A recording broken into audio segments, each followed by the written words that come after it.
Hello, this is the Stories Beside channel. I release videos every day for you. Subscribe and click the bell. Adriana woke up to the alarm clock ringing, jumped up in bed. She had to get up quickly, get her daughter up, put the kettle on, see Christopher off to work. Husband also woke up, half lying in bed, leaning on his elbows and sleepily flapping his eyes. Probably again last night, he went to bed late, played another game. Hurry up, I'll put the kettle on and wake Lisa up. Please clear the bathroom by then. Adriana, you again? Christopher looked at her with anxiety and irritation. What? The woman didn't understand. It's Saturday. You forgot to turn off the alarm clock again. The man turned on his side and closed his eyes. It's Saturday. That's right. Adriana suddenly remembered vividly how yesterday she had turned off the alarm clock before going to bed, but today it had rung insistently, waking her up at exactly 7 o'clock. What's going on with her? Adriana threw on a robe and walked out of the bedroom, shutting the door behind her. She wouldn't be able to sleep anyway, lying there thinking about what was happening to her. It would be better to watch a movie while everyone was asleep. It would take her mind off her worries. Something strange had been happening to her lately. It's hard to say when the first warning signs appeared, probably 6 months ago or a little earlier. The memory of a young woman who had recently turned only 30 years old suddenly failed. Adriana, now she was forgetting and confusing everything. Maybe it's the maternity leave. They say young moms who haven't worked for a long time start to degenerate. They fixate on the baby and don't notice anything else. Hence the problems. How could it be? The scene of her husband leaving for work in the morning was clearly in front of her eyes. Christopher asked for chicken. At first, such situations were rare. The woman didn't even pay attention to them. Let's think about it. Running in tired, but now it happened several times a day. Adriana did not find things that she thought she had left in certain places, and also lost documents, got confused about events, forgot to do some important things. One time she almost started a fire in the apartment in the first place. She and Christopher and Lisa were going for a walk in the park. Adriana was stewing vegetables and meat for dinner, and she turned off the stove before leaving. The woman remembered the exact moment. She walked over to the cauldron, opened the lid, breathed in the pleasant aroma of the finished dish, and turned the knob on the stove. She also checked that all the switches were facing up. The family went outside. Lisa, riding on her daddy's shoulders, was happy that they were all together. Adriana was in an elevated mood as well. Good thing Christopher had forgotten his cell phone at home and discovered it halfway to the park. The man came back, and there was a fire almost started in the apartment. Turns out Adriana hadn't turned off the stove after all. The water had boiled off, the vegetables and meat were charred, and the cauldron itself was beginning to smoke. Acrid smoke was spreading through the apartment, a pungent odor, and it took a long time to get out of the rooms. Adriana was even afraid to admit to herself that something was wrong with her. No one but Christopher knew about her memory problems. Her husband seemed to be supportive, reassuring, but the woman saw that he was already very annoyed. He urged the wife to see a doctor. Go see a doctor, asked Christopher. Maybe after childbirth, the body has malfunctioned. They'll prescribe some medicine, and that's it. But Adriana was in no hurry to go to the hospital. First, it would mean admitting that she had a problem with her head, and the woman was afraid of that. Secondly, Adriana worked in the police, for the time being as a simple secretary, but after her maternity leave, she was going to get a certified position, where her salary was much higher and she had many benefits. And if the doctor put her on the register, this plan would never come true. All the more so because the strange things happened only in some everyday moments. Adriana's mind was still clear. She'd checked on purpose. The woman perfectly coped with simulators on the internet, solved complex Sudoku, read to her daughter by heart long poems by Tchaikovsky. Recently, however, just the other day, a new frightening symptom was added. If it continues, then all will have to surrender to a specialist because, perhaps, she has a serious disease that makes a person dangerous to themselves and others. Especially Adriana was afraid for her daughter. Little if anything, she is with the baby almost all the time. Christopher often stays late at work, goes on business trips. He is building a career and gives now to this business all his time and energy. The first time it happened was in the evening. Christopher was on the floor with Lisa. They were building a tower of cubes. Adriana was washing the dishes after dinner. An idyllic picture. The whole family together. How rare that is lately. Her husband usually comes home from work when Lisa is asleep, but this time it was early. Through the noise of the water and the chatter of her husband and daughter, Adriana heard a woman's laughter, turned to Christopher, who was throwing Lisa to the ceiling and catching her. "Did you hear that?" Adriana asked. "What?" Christopher was surprised. It was immediately clear that he had not heard any laughter. Like a woman laughing. "That's Lisa laughing," shrugged his husband. "What woman?" Adriana shrugged. She had heard a woman's laughter, which could not be confused with the laughter of a little girl. A little later, when her daughter was asleep, the laughter came again. This time it was much longer and louder. She and Christopher were watching the evening news in the living room. Adriana glanced at her husband. He was watching the events on the screen as if nothing had happened. Apparently, the laughter could be heard again, only she alone. Adriana did not tell Christopher about what had happened, or he would definitely drag her to the doctor. For the same reason, Adriana had not yet disturbed her twin sister Wendy. For as long as the woman could remember, she had always trusted her with all her secrets. Wendy was the closest person to her who would always understand, always support, always help. But Adriana did not tell her twin about the strange symptoms. Why bother her? She was expecting a child now, and she didn't need any unnecessary excitement. Wendy, like Christopher, would insist on seeing a doctor. A doctor. Perhaps it was high time to run to him, but Adriana kept postponing this moment. She hoped that her health would return to normal. It's a good thing she has Christopher. His parents are so wonderful, they've taken her in like their own daughter. If anything were to happen to her, Lisa would not be left without support. She has a wonderful father, loving grandparents, Aunt Wendy. Lots of family people who, if anything, will raise the wee one. Though she didn't want to think about that scenario, of course. Adriana poured herself a cup of coffee, made some toast, and sat down in front of the TV in the living room. A very romantic scene was unfolding on the screen, the acquaintance of the main characters of the movie. Adriana remembered her own acquaintance with her future husband. The police where the woman worked was located in a large building. There were many other offices, both private and public. A spacious porch with a railing and a staircase overlooked the backyard. It was here that the employees of the institutions and firms in the building set up a sort of smoking area. The stairs were constantly crowded with people who had wandered out of their offices for a breath of fresh air, a little distraction, and conversation, most of them smoking. Adriana had no such bad habit. She went out for company with her colleagues, just to unwind, to stretch. At the time she met Christopher, Adriana was still new to the police force.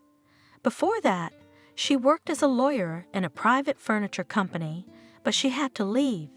It was a workplace romance. On the young, pretty Adriana, laid eyes on the CEO himself, an adult, wealthy, successful, self-confident. He wooed so beautifully, elegantly, unobtrusively, and at the same time persistently. Of course, the girl could not resist, although she knew that the chief was married. The relationship lasted for 2 years. Adriana was burdened by the role of mistress. She tried not to think about the wife of her man, because then she began to torment her conscience. Everything ended very ugly. Colleagues began to notice the relationship between the boss and the young lawyer. Rumors spread and Adriana was fired. Just like that, a man who sang beautifully about love cut the girl out of his life. It took Adriana a long time to recover from what had happened. She felt as if she had been used and then thrown out for lack of use. In fact, that's what it was really like. Humiliation, pain, a sense of worthlessness. It was Wendy who pulled her out of that state, which lasted about a year.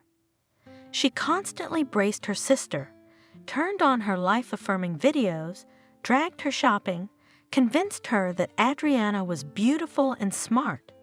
She even brought in a psychologist under the guise of her friend. Otherwise, Adriana wouldn't have agreed to the meeting. For a whole year, Adriana didn't work, didn't study, didn't do anything. She had a strong feeling that she was slowly sinking to the bottom. And Wendy made her sister push herself off that bottom with both feet, gave her the impetus to move on with her life. Convinced that Adriana had a bright future ahead of her, and all that had happened was just a painful experience that made her stronger and wiser. Adriana took herself in hand, tidied up her appearance and head, updated her closet, and got a job as a secretary in the police, in the future to be certified and receive a rank. Here she met her future husband. Handsome colleagues, of course, showed attention employees, but the girl, learned by bitter experience, now avoided office romances and did not even consider these options. Christopher worked in a construction company located in the same building. The design of the office and the appearance of its employees said that the firm was succeeding. It was. Adriana often met Christopher in the smoking room. They did not communicate, not even say hello, but the girl caught his interested look, and she liked it very much. Sometimes the young people met eyes and smiled slightly at each other. Christopher was usually not alone, but that day, when the guy still dared to talk to Adriana, his colleagues and friends were not around. Despite her memory problems, Adriana remembered their first conversation very well. Wonderful weather, isn't it? Christopher smiled, coming closer. Adriana was glad that her co-workers had already finished and left. She was alone on the porch precisely because she wanted to enjoy the May Day a little more. Yes, Adriana agreed. The weather is really great, but it's supposed to get colder tomorrow. The weather had been talked about. The social decorum had been observed. Christopher summarized. Now for the really important stuff. Can I speak to you? Yes, of course. Adriana looked at her interlocutor with interest. I like you very much. I've been watching you for a long time, and I'm attracted to you like a magnet. Adriana didn't know what to say. The cute guy's revelation surprised her, but also pleased her. She felt a pleasant warmth in her chest. I suggest that we exchange phone numbers and meet outside these walls. That same evening, Christopher took Adriana on a date to a restaurant, and then they walked around the city at night, talking, laughing, even singing songs. Christopher was interesting, fun, and relaxed. Adriana felt that she was making the guy happy just by her mere presence. A wonderful feeling. The relationship developed rapidly. After a few months, Christopher proposed to move in together. He had a spacious apartment, stylish, cozy, modern. Adriana grew up in a poor family and was not used to such an interior. Christopher, on the other hand, didn't know any different. His father was a well-known businessman in the city. He gave his son one of his promising companies. At the age of 27, Christopher was already the head of a successful construction company. With his father's help, of course, but still. It was his parents who gave Christopher the apartment. But I already bought the car myself. With pride, said Christopher, playing with the key fob from his favorite SUV. Always dreamed of such a car. Not a car, but a beast. A year into their relationship, Christopher proposed to Adriana. Everything had been going on for a long time, so the girl was not even surprised. The only thing she was very worried about was the upcoming acquaintance with Christopher's parents. They are very wealthy people. How will the future parents-in-law treat a daughter-in-law from a poor family? All worries were in vain.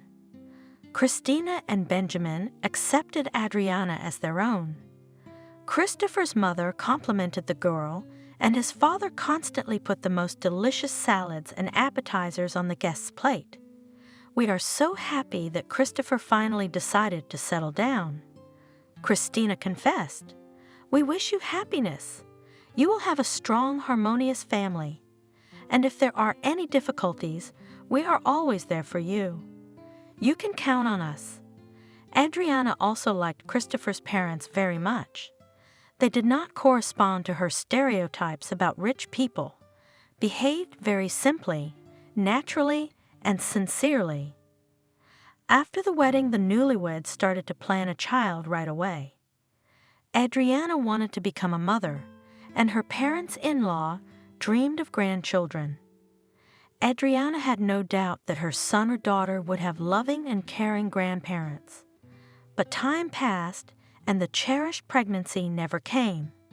Christopher seemed to support his wife, but it seemed to Adriana that he himself was not so much dreaming of a baby. "So what? Well, later we'll give birth," carelessly said Christopher. "We are still so young. There is plenty of time." Adriana could not wait calmly for a miracle. She went to doctors, underwent examinations. No abnormalities were found. They advised her to check her husband. But Christopher refused to go to the hospital. "There's nothing wrong with me. Don't make it up." Adriana once shared her misfortune with her mother-in-law. "Is that what it is? And we thought you didn't want children yet." She said, "It's good that you came to me. I know specialists will help." There was so much confidence in Christina's words that Adriana was encouraged. Examinations in private medical centers were strikingly different from visiting the city women's clinic. Modern equipment, polite, attentive staff, stylish, pleasant interiors, and no queues. The doors to Christina opened as if by themselves. She only had to approach the office, and everywhere they were treated as important persons.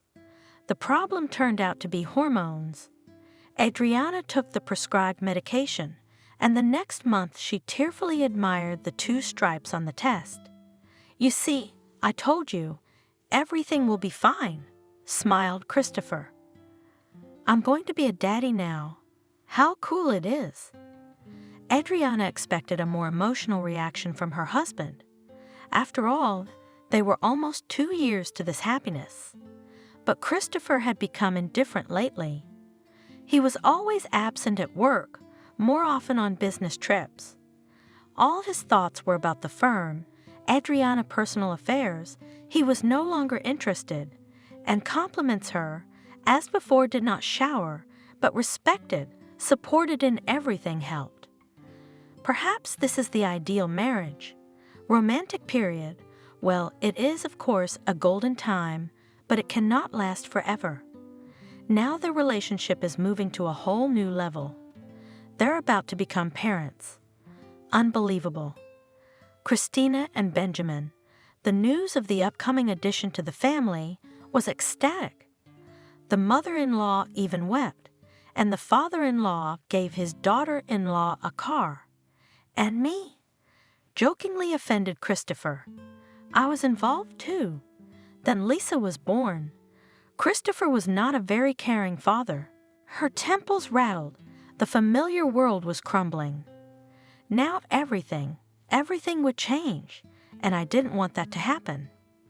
Adriana liked her family so much, the world they had both built, but it all seemed to be just an illusion of happiness. Darling, you know we have to be patient. If the girl stays with Adriana, her parents will give them the inheritance, and I'll be left with nothing. It just takes a little time, that's all. You said so yourself, and you were right. What? It's not making any sense. All right, the mistress, the relationship on the side, it's probably a boomerang. I had an affair with the chief when I was younger. I was a mistress. But what does this have to do with Lisa? Why does Christopher call his daughter such a rude name? Girl. And most importantly, what does his parents' inheritance have to do with it? Honey, the plan's working, isn't it? You're so smart. You thought of everything so well. Adriana can't believe herself. I'm going to get her to see a doctor. The official records will be our biggest advantage. We have to be patient a little longer, or we'll ruin everything. It would be a shame, because we're almost there. And Adriana didn't understand. Mistress, plan, almost there. What's going on? A relationship on the side, at least that's understandable. Painful, hurtful, but in principle, the situation is almost standard in the modern world. And she's the first, not the last wife to be so brazenly lied to by her husband. But according to Christopher, it's not just about the relationship on the side. Yeah, it's hard, but Adriana's pretty sure she's lost her mind. We have to think of something else. The laugh tape idea is awesome. I wish you could have seen her face. I had a lot of trouble holding back and pretending there was no laughter. I turned the tape on twice that day, then took a break. I'll try again tomorrow. Then the conversation turned to another topic. Christopher began discussing an upcoming trip with his mistress to the sea, which he was going to present to the family as a business trip. Adriana slipped quietly into the bedroom, opened herself with a blanket, and turned her back to the wall. She had heard enough already. There was no way Christopher would notice her and realize she was aware of it. It turns out Christopher is purposely making her believe that there is something wrong with her head. He needs to make her seem crazy for some reason. Why? He said that the laughter Adriana heard recently was just an audio recording. The husband would turn it on and pretend he didn't hear anything. How did these sounds, which supposedly existed only in her head, frighten Adriana? And everything else?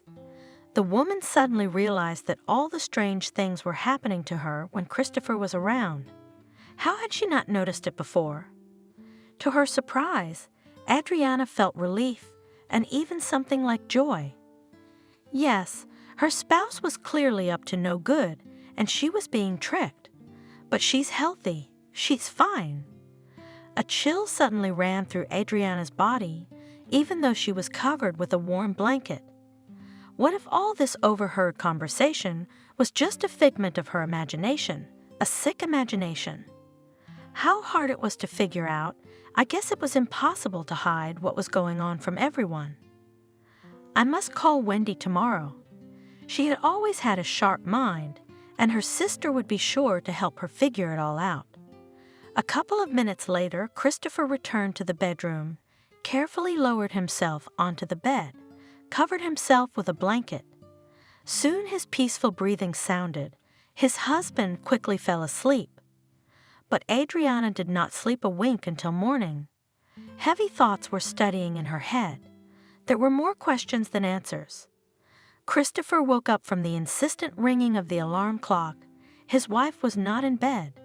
She was busy in the kitchen, preparing breakfast. The man stretched and got up. Soon his life will change for the better. will be carefree and fun, carefree, almost like before in his teenage years. Soon there wouldn't be that boring Adriana around, and there will be another woman living here, someone who's always fun, a celebration person. Emily. Christopher had known Emily for a long time, long before he met Adriana. The first time they saw each other was at a nightclub on the dance floor. Christopher immediately noticed the graceful girl, relaxed movements, confident look. She was dressed in a short leather skirt and a short top, a bold outfit. Of course, Emily's beauties were staring at most of the guys having fun in the club, but she chose him, Christopher, came up to him, looked into his eyes and suddenly kissed him. An unconventional start. Christopher even felt dizzy. She was so bold, confident, uncompromising in everything. Always took what she wanted right away. Christopher fell madly in love with her. It had never happened to him before. He couldn't think of anyone but his new acquaintance. Fortunately, the interest and attraction was mutual. Nightclubs, apartment parties, bars, rock concerts. Emily loved the entertainment, just as Christopher did. They partied hard, traveled, raced bikes, swam at night in lakes and rivers, walked on rooftops. Drinks flowed. Cost entertainment, of course, not cheap, but the guy had no problems with money then, with such a mom and dad. Parents did not dote in their only son and tried to fulfill his every wish. So it happened from the moment Christopher went to the 3rd grade. Then the business of his father finally began to bring a small, decent income. Christopher's father used to work as a designer at a factory. Mom worked as a teacher in the economics department at the local university. They both made a pittance. Tired of the lack of money, Benjamin decided to start his own business. Of course, Christina helped her husband in everything. Especially she was well versed in accounting. The parents went into business with their heads. At home almost did not appear, since 10 years Christopher was left to himself. Grandparents who would look after a small grandchild in the family was not, so the boy began an independent life. At first, Christopher was bored in loneliness. He sometimes even became scared alone in an empty apartment. The boy played dinner by himself, sat over his lessons by himself, sometimes even went to bed by himself. Mom and Dad often came home very late. And then, after some time, Christopher realized all the advantages of his position and began to actively use them. He got a taste of freedom. Every step of his friends were controlled by adults, moms, dads, grandparents, and he could go wherever he wanted after school and do what he wanted. He also had money. Parents, feeling guilty before their son, tried to pay him off with gifts and financial injections. Of course, Christopher soon had a company of people who loved freedom as much as he did. The boy was not stingy. Treating new acquaintances, chips, and soda, took them to the movies and attractions. The boys, in return, showed little Christopher life. It turned out that sometimes you can skip school and the world won't turn upside down because of it. Instead of sitting at the desk and listening to the boring explanations of the teacher, Christopher walked around the city with his friends. They climbed abandoned buildings, walked at the train station, wandered through the secret corners of the old park. The kids smashed bottles against the fence, burned fires away from human eyes, played with the local dogs, teased the homeless. Oh, what fun it was! Christopher did not even want to remember about his gray, boring life before meeting his buddies. Of course, his parents noticed that their son was changing. His mother tried to take measures, enrolled him in circles and sections to occupy his free time, and once even hired him, already a teenager, a nanny. But Christopher methodically ignored visits to sports clubs and development centers, and he drove the nanny crazy on her first day of work and the woman absolutely refused to work with him. "Nothing, we grew up the same way," waved his father, "and he'll be fine, he'll get over it. It's just a period of time, a transitional age. I wasn't a goody-goody either." Even at his young age, the boy realized that both parents thought it was advantageous to think so.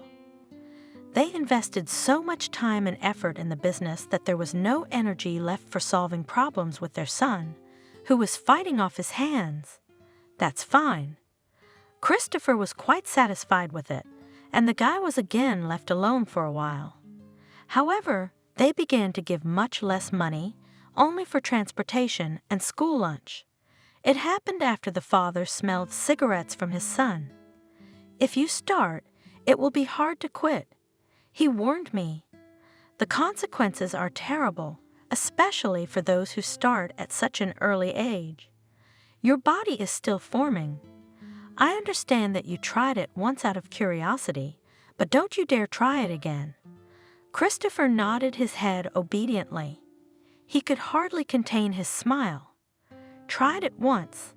His father hadn't guessed at all. The teenager had been smoking for a long time. He just did it in the morning so that his parents didn't smell too much and chewed mint gum. This time he ran out of gum, so he got caught, and he always knew where to get money. His parents kept cash in a box on the bookcase.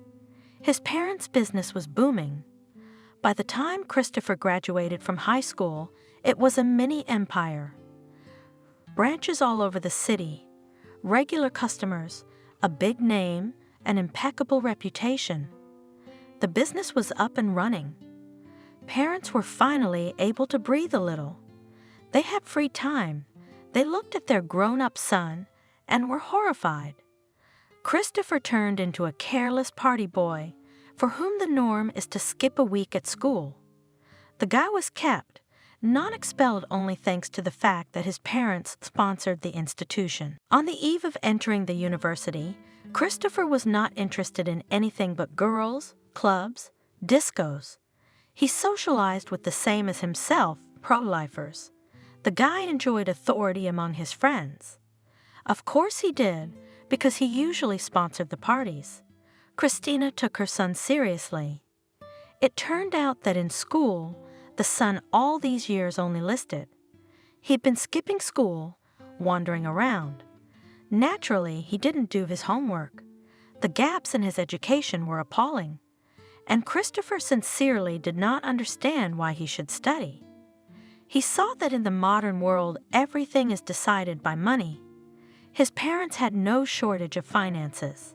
His father will buy him a university diploma and then put in one of their office's director, and Christopher will still think about whether to hire any of these nerdy, excellent students that he has always put as an example.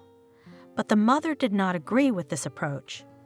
Parents put the guy, tough conditions, either he plays by their rules or remains without means of subsistence. And he's almost 18, a grown man. They've done their job, nurtured and raised him to adulthood, then the choice is his. Christopher did not take the words of his parents seriously and continued his usual life. He did not want to change anything, and is it possible now? His mother cried, begged him to stop, offered help. His father wrinkled his nose and kept silent, trying to have serious conversations with his son. How they pissed him off. And then there was the exam. Of course, Christopher passed it with the lowest scores, but the boy didn't worry about it. His father would think of something, after all, just pay tuition at some university. Christopher will be there for 5 years, because in the university is even easier, paid and walk for the next 6 months. And then he will get a diploma and become a department head in some daddy's firm or even the director of a branch. But to the boy's surprise, his father was in no hurry to get him into university. "You're already 18. You're an adult. You're on your own," said Benjamin. "By the way, we've split the utility bills, so you'll pay too. If you don't go to school, then go work." I don't have to support a big-age brat. At first, Christopher thought his parents didn't mean it, but they really stopped giving him money, and the life-saving jewelry box disappeared from its usual place. Without money, it's boring. Without money, there are fewer friends. Without money, you have to eat the crap your mother cooks, soups, stews, pasta. Christopher has long been hooked on fast food and takeaways. He desperately wanted to drink, but he needed money for that too. The guy even got a job. Where to go? Courier at a local cafe. There wasn't much more qualified for the job. Now he was carrying a heavy box on his shoulders, walking and cycling to different addresses. He was often looked at with disdain. He didn't feel very good about himself. The pay is paltry, the work is not easy. There is not enough money for entertainment anyway, and sometimes there is no strength left. Not life, but gray boredom and misery. His parents also demanded from him to invest in buying groceries and paying for the apartment. Although they did not need it, they just went on principle. Christopher hated his mother and father for their behavior. More than once he tried to suck up, to negotiate, but his parents remained adamant, and Christopher gave up. He agreed to their terms, and there were many demands. First, the refusal of nightclubs and dubious company, from the word at all. If parents smell Christopher's odor of booze, then immediately put him on the street and let him spin as he wants. Secondly, tutoring. It will be necessary to pass the exam again and try to enter the university and by himself. If he fails, he'll go to the army in the spring draft. This year, his father bothered to defer, but he will not do it again. Third, attending a day hospital clinic. Independently cope with addictions. As parents thought, Christopher will not succeed, so they found good specialists for him. But in order to start work, the written consent of the boy is needed. He is, after all, already an adult. Christopher agreed to all these conditions. What else could he do? The parents were overjoyed. They encouraged their son. His mother and father now spoke to him affectionately. They didn't give him money, but at least they didn't make him go to work and bought him delicious food, the kind of food he was used to. Christopher's days were filled to the brim. He studied a lot with tutors. At first, the idea for 6 months to catch up with the school program seemed crazy, but then the guy realized that the study is given to him relatively easy. Christopher even and a little liked it. And Christopher visited the clinic almost every day. IVs, soul-sleeping conversations, all this dragged and terribly annoying. Instead of the hospital, Christopher would have loved to go to the club with friends. Despite all the efforts of specialists, desperately craved a drink. Outwardly, Christopher became calmer and more compliant. He pretended to accept the rules of the game imposed by his parents, but himself only waited for the moment when they let their guard down to return to the usual way of life. At night, he dreamed of nightclubs and walks with friends. The guy realized all this will come back, you just have to be patient. Of course, the miracle did not happen.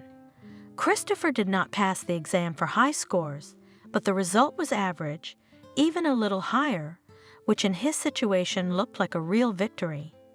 His father gladly paid for the university tuition and even secretly from his mother sponsored the session. I played the role of a diligent student who simply do not give difficult sciences, and pretended to be an exemplary son, grateful to my parents for their care, for the chance to be in life. It was not easy, but it yielded results. His father gave the guy a car and promised an apartment for successful graduation from university. Mother threw money on the card for expenses, and Christopher Guy slowly returned to the old life. Only did it more carefully now. Parents had nothing against their sons' trips to the dacha, to classmates, or 2-day student hikes. They did not know that Christopher communicates not with these nerds, with whom he was always unbearably bored. He found his old friends.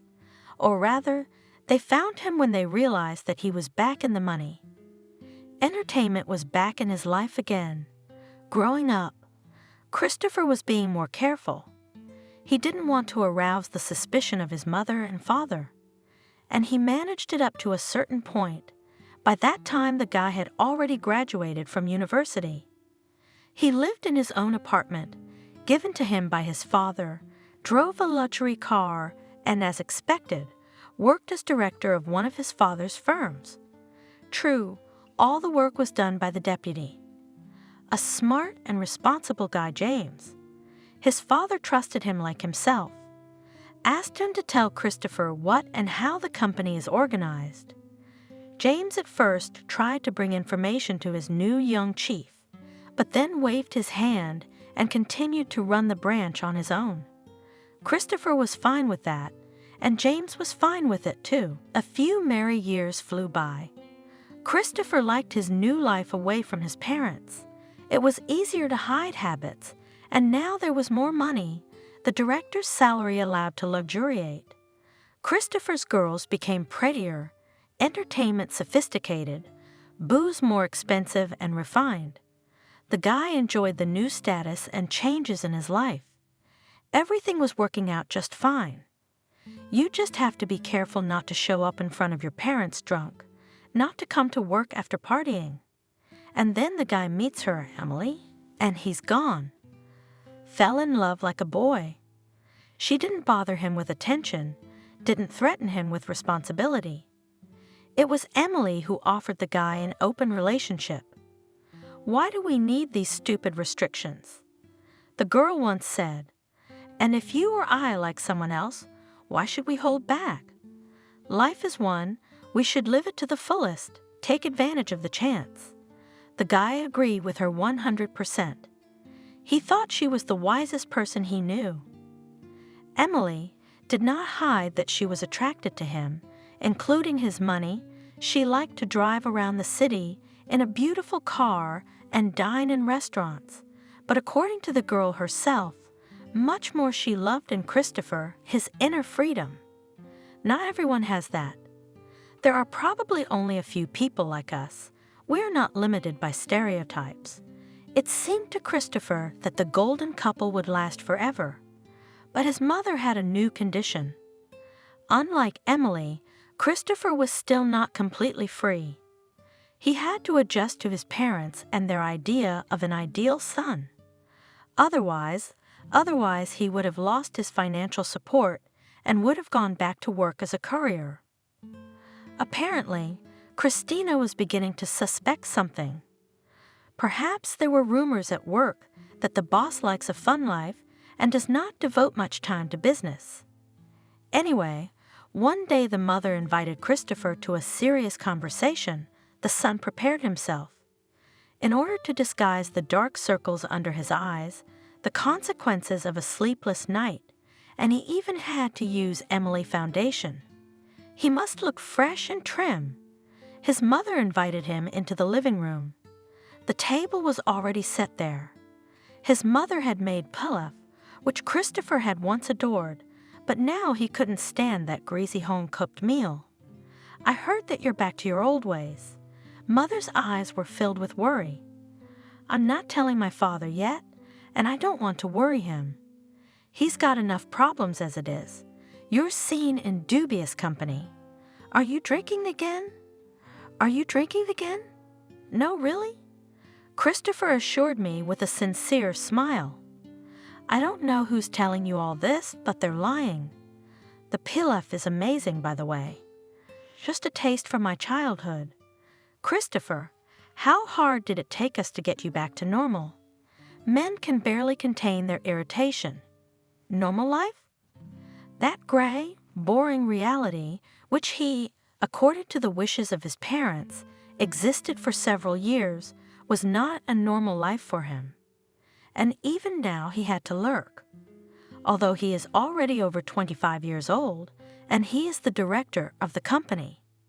It is good that now he has Emily, money, clubs, and friends. Only in this atmosphere Christopher feels alive and real. It's okay, Mom. Christopher stroked her hand. What are you worried about? You should get married, Christina said confidently. It's about time you settled down. Apartment, car, job, you have everything you need for family life. Children will be born, there will be a purpose in life. For their sake, you will be ready to roll mountains. Christopher looked at his mother dumbfounded. Wow, what did she think of? And how did she come up with such a thing? What marriage? What children? There will be kids, will not pull in the club. This is such happiness. It's a whole new world. My father and I are already dreaming of grandchildren. It's always like this, me and my father, and his opinion never mattered to anyone. And the most frustrating thing is, you really have to get married. Parents had leverage over their wayward son. Very effective leverage, a faucet to shut off the money pipe. Mom, I don't feel ready, Anne. You won't feel ready. It's all your boyfriend's fault and your party life. It's time to settle down. You're all grown up now. If you don't, your father will find out about your outings at work. You think I don't know? Christopher hated his mother at that moment. Can't you get behind your grown-up son and let him live the life he wants? It was as if Christina had read his mind. Of course we can leave things as they are. You'll have your own life, we'll have ours. But just what are you without your father's support? Rude but fair. Of course, without his father's patronage, Christopher will immediately lose his job. He won't be able to pay his rent. He'll sell his car. And then it's back to the dreary, moneyless existence. Been there, done that. He doesn't have the luxury of being who he really is, especially now he has Emily. She likes presents, parties, nice cars. I guess I'll have to go back to accepting my parents' terms. You're right, Mom. You're always right. It really is time for me to start my own family. That's great. Mom was happy. I knew you'd get it right. I have a few girls in mind. They are the daughters of my acquaintances. And no, Mom stopped the enthusiastic parent, Christopher. Let me at least make this choice myself, because it's quite something like the old-fashioned turns out. Parents also find a bride for their son. I cannot. Well, all right. Mother agreed easily. Of course, look for a bride yourself. Just don't forget to introduce us before the wedding. Christopher exhaled. At least here he managed to defend his opinion. If he married the daughter of his parents' acquaintances, they would know about his son's hobbies and lifestyle. No, he'll find a modest, quiet girl who can keep quiet. The candidacy of Emily, Christopher immediately dismissed. This is not a bride that would suit father and mother. She would never pretend to be a good girl in front of them, and in general, a stamp in the passport would break all the romance, their free and bright relationship. No, he'd have another wife to cover for him, and Emily would be his mistress. That's even more interesting. What ancestors you have. Emily shook her head. How, under such total control, did you grow up to be a free person? It's a mystery. Probably despite my parents. And the idea of marriage isn't bad. Find yourself some asylum, you won't have any trouble. A decent, modest girl who'll look at her husband's mouth. Parents will calm down, they'll relax their control. It'll be easier with your wife than with them. Much easier. Christopher smiled. Next to Emily saw their future happy and cloudless. The guy now faced a new problem. Where to look for a wife? Colleagues were out of the question at once.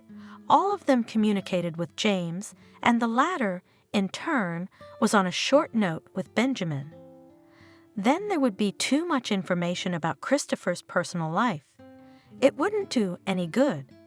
Club girls and Emily's friends were no good either. They wouldn't suit his parents. Christopher even registered on a dating site to find a suitable candidate. He specified marriage as the purpose of dating.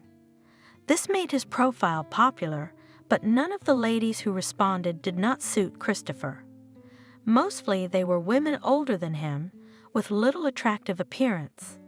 To live with one of them, even realizing that this is just a performance, the man could not. One day he noticed her, a pretty girl named Adriana. She worked in the same building as Christopher. Slender, sweet, with a soft, short stare, very pleasant and apparently single. Christopher had been watching her for a while and had never seen anyone greet her in the evening after work. At first, Christopher made eye contact with the girl. They would look each other over when they happened to meet on the porch overlooking the backyard. The girl was so sweetly. At first, everything suited him. His parents became more favorable to him. His father willingly gave him money if he just mentioned it. For the family is not a pity. Benjamin smiled complacently. Now you're a family man, you have many times more expenses. At home he had a wife quiet, modest, gentle, devoted. Now the apartment was always shining clean, and the kitchen was filled with the dizzying aromas of home-cooked food. Adriana turned out to be an excellent hostess. It was a pleasure to return to this cozy nest. After another party, Adriana thought that her husband was late at work or traveling on business. How easy was it to fool this gullible simpleton? Christopher and Emily sometimes laughed to tears at the devoted wife, patiently waiting for her husband at the kitchen window. Life had settled into its routine. Christopher adapted to the new circumstances. Everything suited him perfectly. A couple of years after the wedding, both Adriana and Christina suddenly became concerned that the young people still do not get a baby. Christopher was overjoyed by this circumstance. Well, he did not see himself in the role of a caring father. A child is not just a cute picture from the internet. Sleepless nights will begin, children's diseases. With a baby can forget about peace and quiet. But the mother still took Adriana to some doctors she knew. They found some minor health problems in her spouse and prescribed medication. After a while, Adriana told her husband the news that they would soon be 3. The man gave what he thought was a masterly portrayal of joy. And then Lisa was born, a screaming, restless little girl. And it was even worse than Christopher had imagined. First of all, Adriana had completely stopped looking after herself. Christopher had not felt strongly about her before, but to see a tired and tortured woman with disheveled hair and a sagging belly after childbirth was beyond his strength. Secondly, all the parents' attention was now focused on the newborn and her mother. Father and mother made frequent visits to them. Adriana was pleased with their help, but Christopher, the presence of relatives, strained. They had become too close to his wife. Now Benjamin more and more often transferred money not to his son, but directly to his daughter-in-law. And new responsibilities. Before the birth of their daughter, Adriana had never bothered Christopher. Now she kept saying that he should take part in the life of the child, because it is supposedly very important for the baby to feel the support and attention of the father. The mother fully shared the opinion of the daughter-in-law. Now Christopher had to play not only the role of an exemplary son and husband, but also pretend to be a caring daddy. The man walked around the yard with a stroller and himself dreamed of being in the apartment which he rented for Emily. The parents' calculation did not come true. The mother kept saying that when Christopher had a child, he would find some new meaning in life. It did not happen. The man's daughter was nothing but annoyance. Lisa was a cute and funny little girl after all, and she looked just like him, Christopher. This life was weighing on the man. He wanted to get a divorce to be more free and happier. Adriana pissed him off more and more every day. He barely restrained himself not to be rude to her. But if Christopher leaves his family, he will not see the money and support of his father. And without him, he's nothing. Benjamin's right about that. He's not going anywhere. She annoys me. Christopher complained to Emily. He told his wife that he went on another business trip, and he came to his mistress for 3 days to rest his body. Emily suggested that Adriana be presented as an unhealthy woman who could not be trusted with a child. Then no one would accuse Christopher of taking his daughter and leaving a wife who was a danger to him and the baby.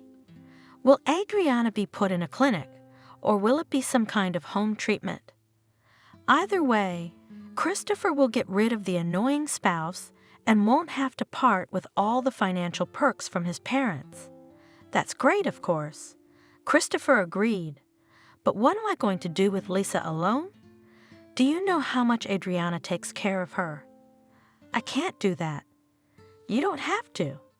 Your parents will take care of her. Christina loves her granddaughter. She'll give you a career and she'll devote herself to the girl.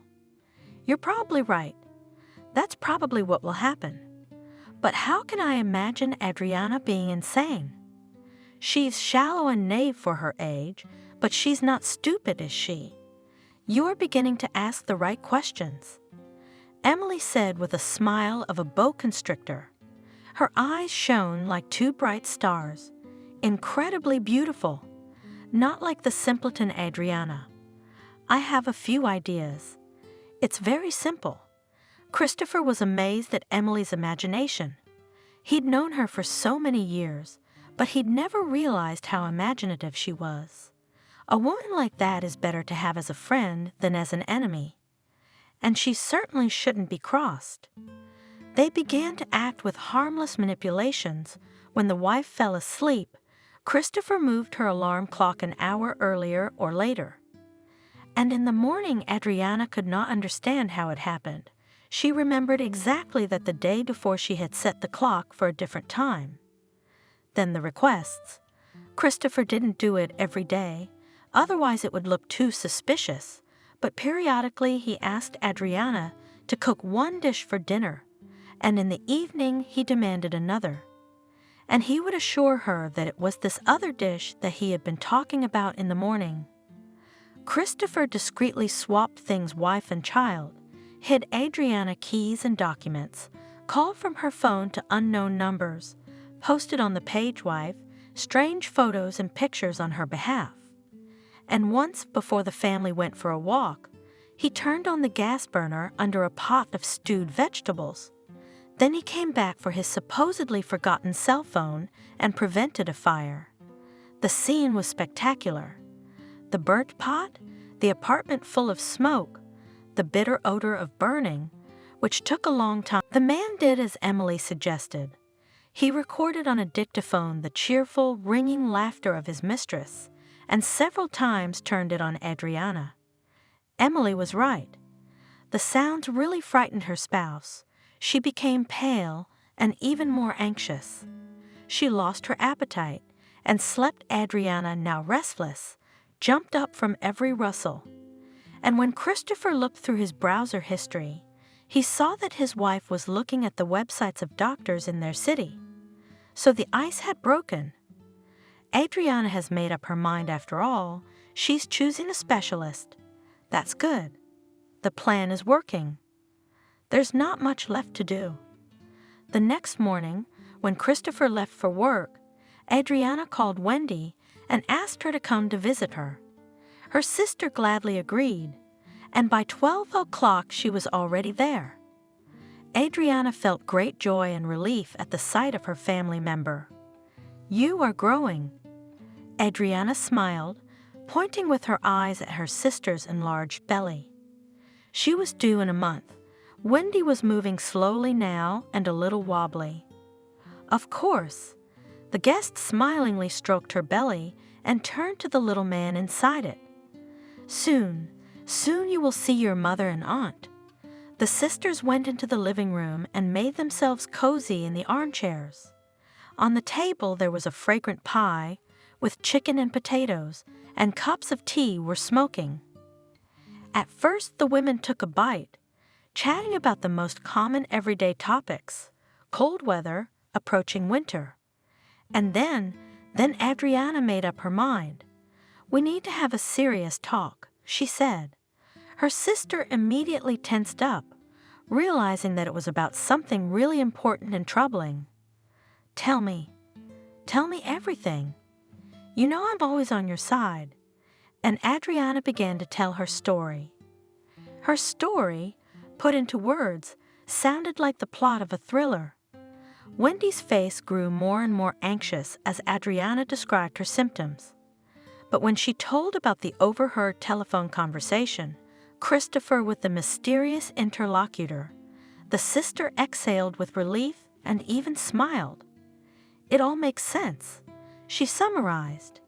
"At first, I was afraid that something was really wrong with you, and that something is hardly treatable. Maybe it is?" Adriana took a sip from the cup. The tea was getting cold. "I'm thinking about that conversation at night. What if I dreamed it too, or even dreamed it? What if I'm going crazy?" "No," Wendy said, sure. "You have a clear mind, coherent speech, and weirdness only happens when your husband is home. He has a mistress who, for some reason, they want to officially declare you insane. I don't know why they would do that. If you just divorced and lived with your mom, it would have been easier. I can't believe that Christopher, that he could do this to me. Why, I always saw some falsity in him, and I even gently tried to tell you about it, but you wouldn't listen, remember? You were blinded by love then. It was like that, yes." Adriana admitted. "How do I know exactly what's going on? Is Christopher trying to make me look crazy, or am I really not healthy?" "That's easy." Wendy shrugged. "Record his requests, for example. Ask him what he wants for dinner and turn the recorder on, and then when he comes back, check it out. Better yet, put cameras in several rooms at home and see what he does while you're away. You'll know the worst symptom of all. If that laughter is only in your head, you won't hear it on the tape. I'm scared." Adriana was honest, and I'm scared of both situations. To find out that I am really sick, and to find out that my husband is such a scoundrel and traitor. I personally understood what it is and without the camera. In a confident tone, said the sister. "But we need proof. And then we'll figure out what to do about it." Adriana did as Wendy advised. The sister had supplied her with the cameras herself. She bought them to keep an eye on the baby that was about to be born. The woman had installed cameras in the bedroom, living room, and kitchen. Now, finally, she would find out the truth. Either way, her life would never be the same again. The change was frightening, but there was no other way. If she's sick, she needs to get treatment. If her husband is a traitor and a cynic, she must run away from him. That night, Christopher returned late. Adriana was already lying in bed when she heard the key turning in the lock, probably came from his mistress. And in the morning, the first thing the woman saw when she went to make herself some coffee was the terrible mess in the kitchen. There were broken plates on the floor, scraps of paper lying everywhere, and a pile of potato peelings on the windowsill, which, Adriana remembered, had been in the trash. She had thrown them in there herself. The woman couldn't help but sigh in surprise at the sound of Christopher coming into the kitchen. "What is it?" asked the man, amazed, looking at the strange picture. This is what? Is it you again?" "No," Adriana answered confidently. Now she really wanted to see the security camera footage, and that would clear everything up. But who? The man looked anxiously into his wife's eyes. "I got home late last night. Everything was fine. You must have been out of sorts again last night. I slept peacefully all night," Adriana said. "Baby, there's something wrong with you lately. There's too much weirdness. Why don't we go to the doctor together? I'll walk you if you're scared, but you have to see a specialist. Please." Adriana silently started cleaning. Christopher began to get ready for work, and then the same laughter came again, muffled, merry, gushing. Now it seemed mocking to Adriana. The woman lifted her head, listened, and the sound died as suddenly as it had begun. "Did you hear that?" she asked her husband, knowing full well his answer. "What?" He was surprised. "Nothing." Adriana sighed and continued cleaning.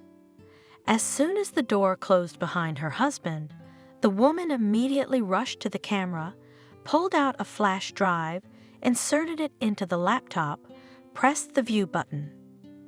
An image of their kitchen appeared on the screen, a view from above. It was quiet and peaceful at first. Adriana put the video on fast forward, and lo and behold, a human figure appeared in the frame. The woman turned on the normal mode and took a closer look. It was Christopher. Of course it was Christopher. The numbers on the face of the wall clock glowed, 4:30 a.m. The man walked over to the dishwasher cabinet, pulled several plates out of it, wrapped them in several layers of towel to muffle the sound, and tapped them heartily with a rolling pin. Then he removed the shards and carefully arranged them on the floor. Christopher didn't stop there. He shook the garbage out of the bucket, right onto the floor, and then picked out the potato peelings and placed them on the windowsill. The man looked around the kitchen with a fastidious eye, then nodded to himself. Apparently, he was pleased with the result. Perfectly imitated the actions of a deranged woman. Well done. Adriana fast-forwarded again.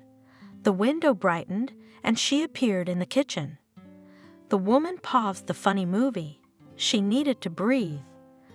Turns out she had been sitting there all this time, catching her breath. Having come to her senses, Adriana continued watching. The woman clearly heard the morning conversation with her husband. The record kept every word. Christopher behaved like a real actor. Now Adriana marveled at the surprised look on her husband's face. What a talent to waste.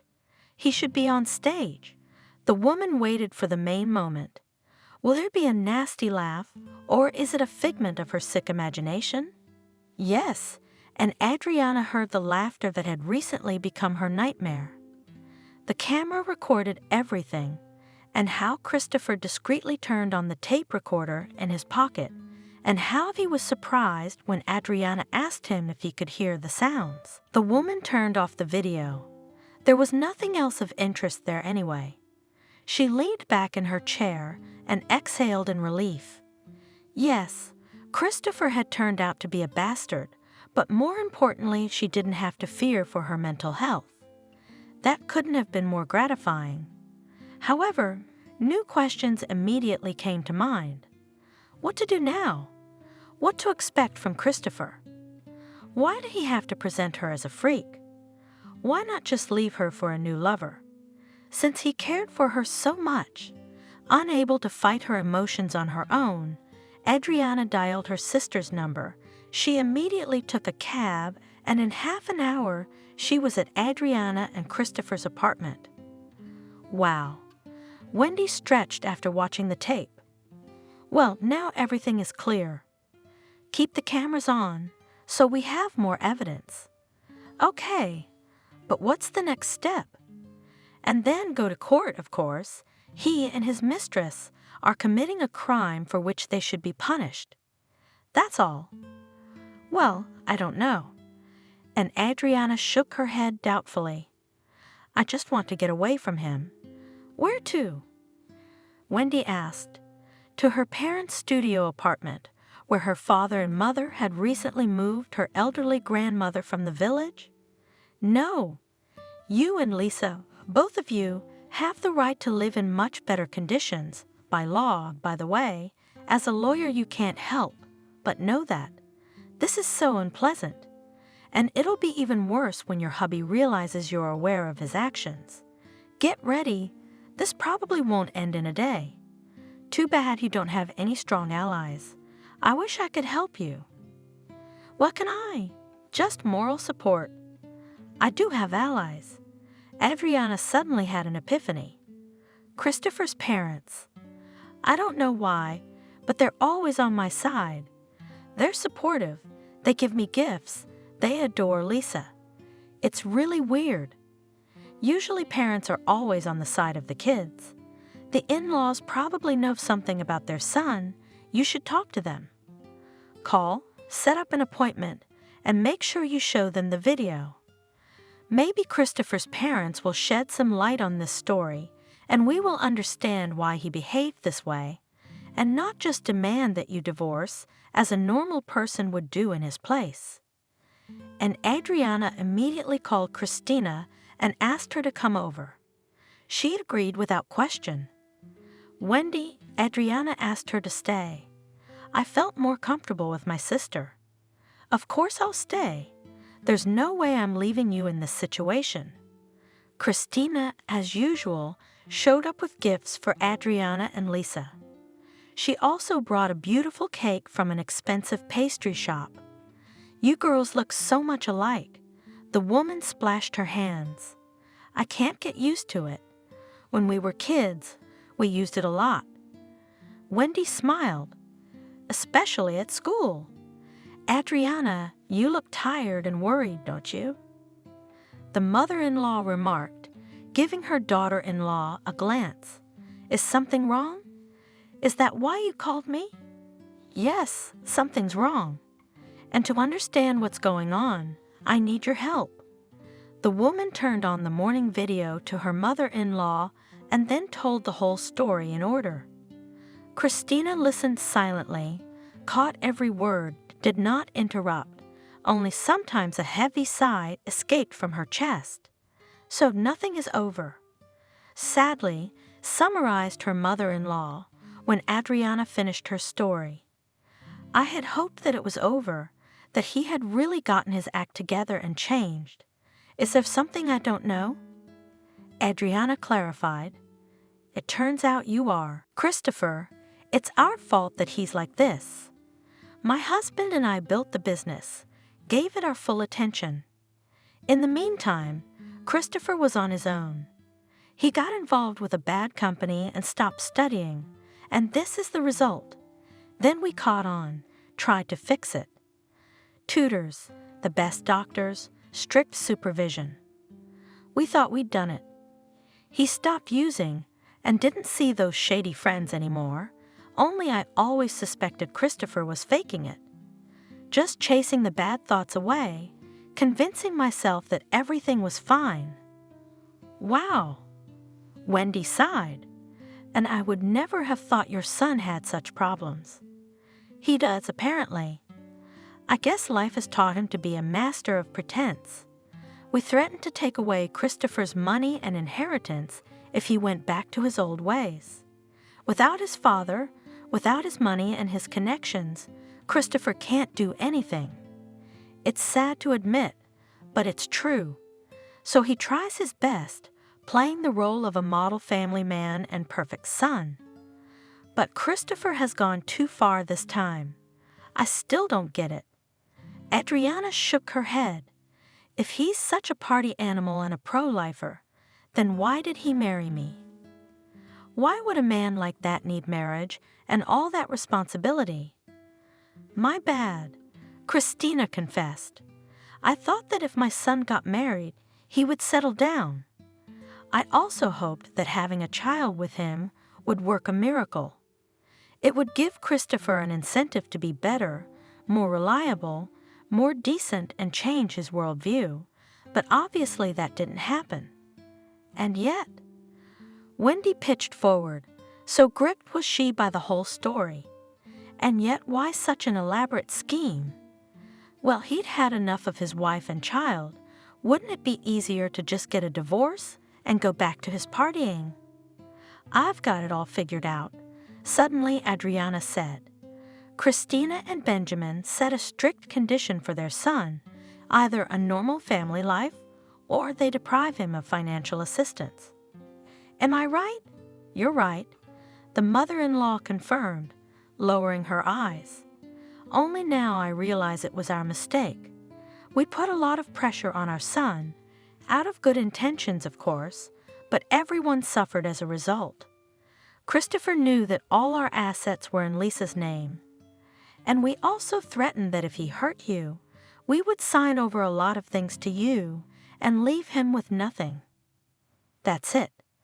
The puzzle is complete. Wendy clapped her hands together. Now it makes sense.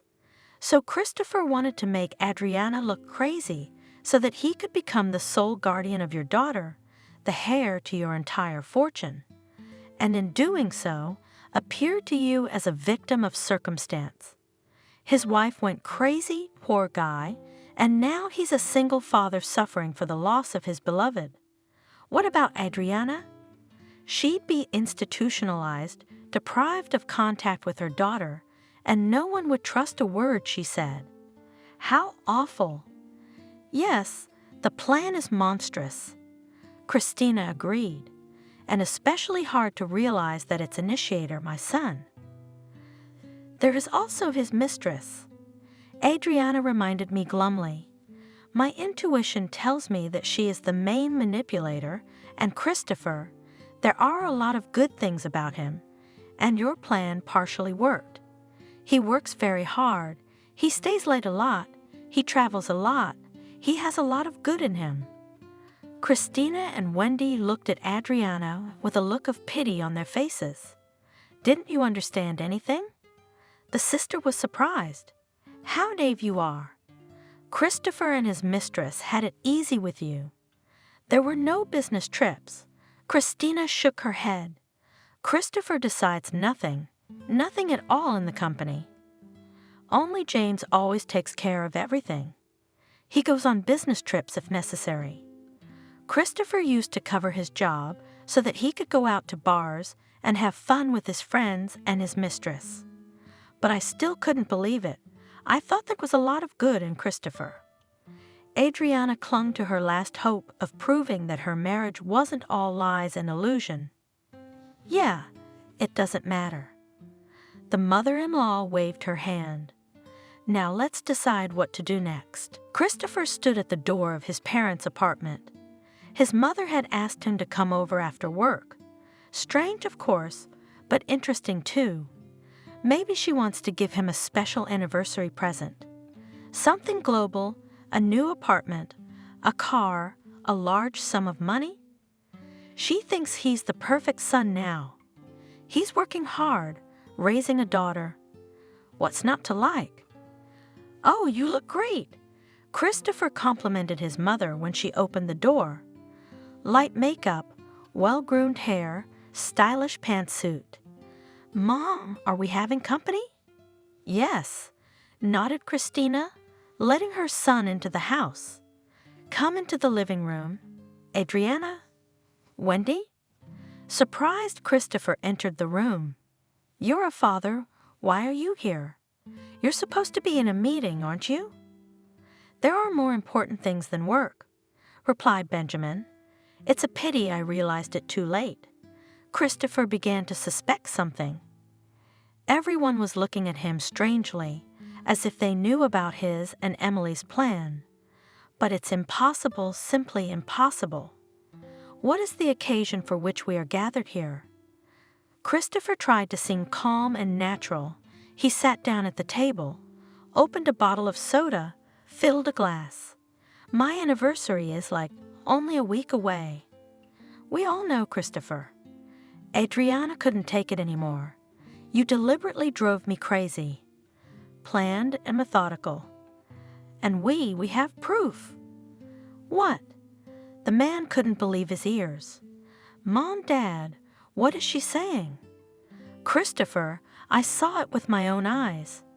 I always knew you were a scoundrel, but I didn't expect this. Benjamin entered the conversation. Did you put the cameras? Christopher asked angrily, glancing at Adriana. What a clever, and pretended to be a simple girl. But you are far away from her. Wendy stood up for her sister. It's all your fault, shouted Christopher, looking at his parents. Christina shrank from his words, and Benjamin calmly looked into his son's eyes. You left me alone when I needed your support so much. You were only interested in business, and then you realized you started to control me, you completely deprived me of my freedom, and you still pressurize me. We won't do it again, son. Benjamin said quietly. We won't push you anymore. You're right. Now you are completely free, and you will make your own way in this life. You'll start earning your own bread. It's about time you did. What do you mean? Christopher asked anxiously, looking at his father. A small studio apartment and an SUV, so be it, keep it, but do not count on the rest for more. From now on, you're not on your own, flying free. And you don't work at my construction firm anymore. James is in charge there. I don't need employees like you. Try your luck elsewhere. All our assets are in Lisa's name, you know that. Christina continued. Your family apartment belongs to Adriana now. She has to raise her daughter somewhere. So we've already packed your stuff. You just need to hire a cab to move it all to your small apartment on the outskirts of the city. By the way, it's our anniversary present to you. Remember when we bought it a year ago? It's a generous gift. I don't think everyone gets such a head start in life. Use it wisely. You have no right. Christopher went into some kind of weird squeal. Wrong. My mother shook her head. It wasn't easy for her to say such things to her son, but she understood. You can't do otherwise. You can thank your parents for not having a case on you. Wendy added, I wanted to report you to the police, but they talked me out of it, said they'd deal with you themselves. Congratulations, son, said Benjamin. From this day on, you're free to fly. It's what you've dreamed of. Now you don't have to hide, live with your mistress, go to bars, have fun with your friends. You don't have to pretend anymore. Christopher walked out of McDonald's on a gray November evening. After the warmth of the room, it was unpleasant to be outside again. The wind was blowing, and a prickly snow flurry was falling from the sky. The man pulled the hood of his uniform cloak deeper over his head and adjusted the straps of the box behind his back. It's Friday, there's a lot of orders, but they'll pay well. He could buy more expensive booze and a decent appetizer and spend a nice evening in front of the TV. After his father fired Christopher from the company, things went badly for the boy. Money on the accounts quickly ran out. To stay afloat, had to sell the SUV. Good thing he didn't have to think about a place to live. His parents had generously left him one of their apartments, the smallest, but still. Emily couldn't stand that kind of life. She liked entertainment, adventure, fun, parties. Christopher had no more money for any of that. Of course, a beautiful and confident woman quickly found a replacement suitor for the loser. It hurt. It really hurt. After all, Christopher was willing to do anything for her. The man truly loved Emily. She was the reason he was in this situation. And her? So she was only attracted to his money after all. How could he not have realized that before? Now Christopher had to return to a long-forgotten profession. Where else could he go? Education is excellent. Work experience, indicated in the labor book, also impressive. But recruiters, from the very first minutes of the interview, realized that before them absolutely incompetent employee, and time after time refused him. So now Christopher rode around the city on a bicycle, with a huge box over his shoulders. He pulled his hood up, not enough for his former colleagues or acquaintances to see him.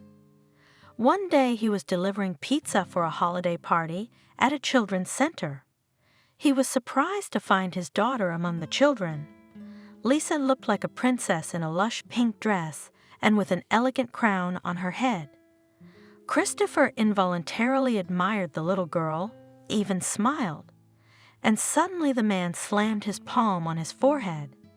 How could he forget that today was his daughter's birthday? And he even felt a little ashamed. And then Christopher noticed Adriana. Beautiful, slim, spectacular, and very happy. She was lightly hugged around the waist by a young man. Already got herself a suitor? That was fast. It's only been 8 months since the breakup. Lisa must think of this man as her father. Christopher hurriedly slipped the pizza to the receptionist and hurriedly left the center before his ex-wife noticed him. The man pedaled with difficulty, the wheels of his bicycle sticking in the mud and snow. He still had a lot of work to do, and time was running out.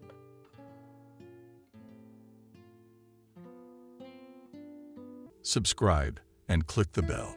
Miranda was agitated and excited. She had been busy in the kitchen since morning.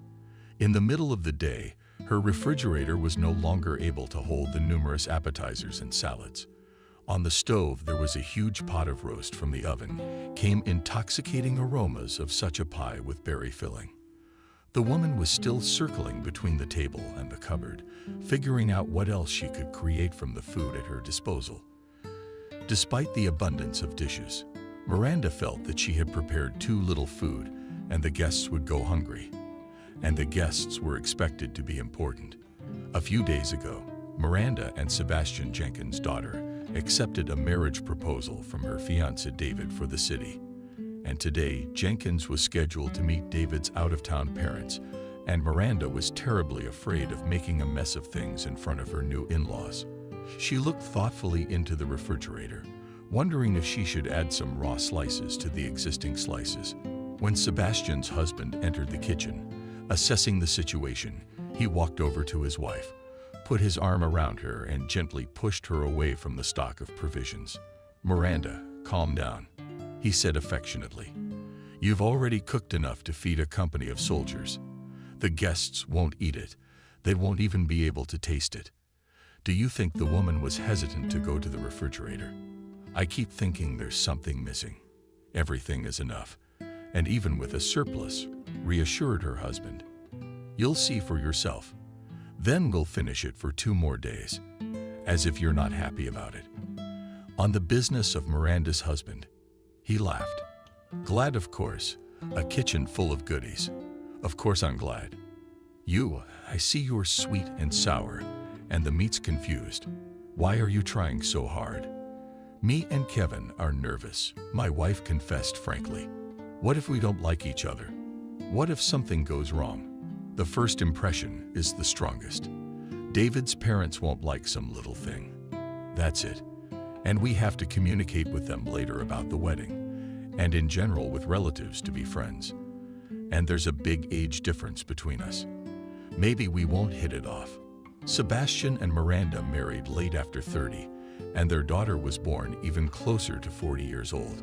Now the daughter was 22 years old, and the parents were approaching 60 years. In the family of the future son-in-law, everything was exactly the opposite. For city elders played a wedding almost immediately after school, and a year later gave birth to a son. They weren't even 40 yet, and their future daughter-in-law's parents could act as their parents at the same time. Miranda, it was very unsettling. "Don't worry prematurely," Sebastian reassured his wife. "Don't you think we don't have many young acquaintances?" "A lot, and we communicate with all of them somehow. At the very least, apply your professional skills to go for the city. We're fascinated by all native. Extinguishes the oven and let's go. We'll have a little rest. We'll have some tea. Worse? No. For the guests, than a tired and withdrawn hostess. They'll be here in 300 hours. That'll give you time to catch your breath and take a shower. And I'll set the table while you're here. Yeah, Lisa will help. Don't worry, we'll make it perfect." "Oh, my heart is racing." Miranda sighed.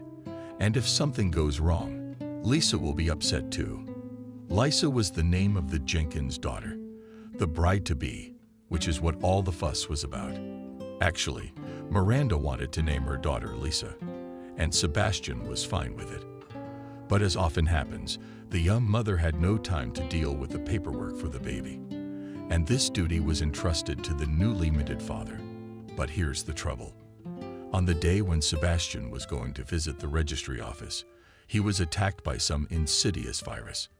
In the morning, the man felt only a slight malaise.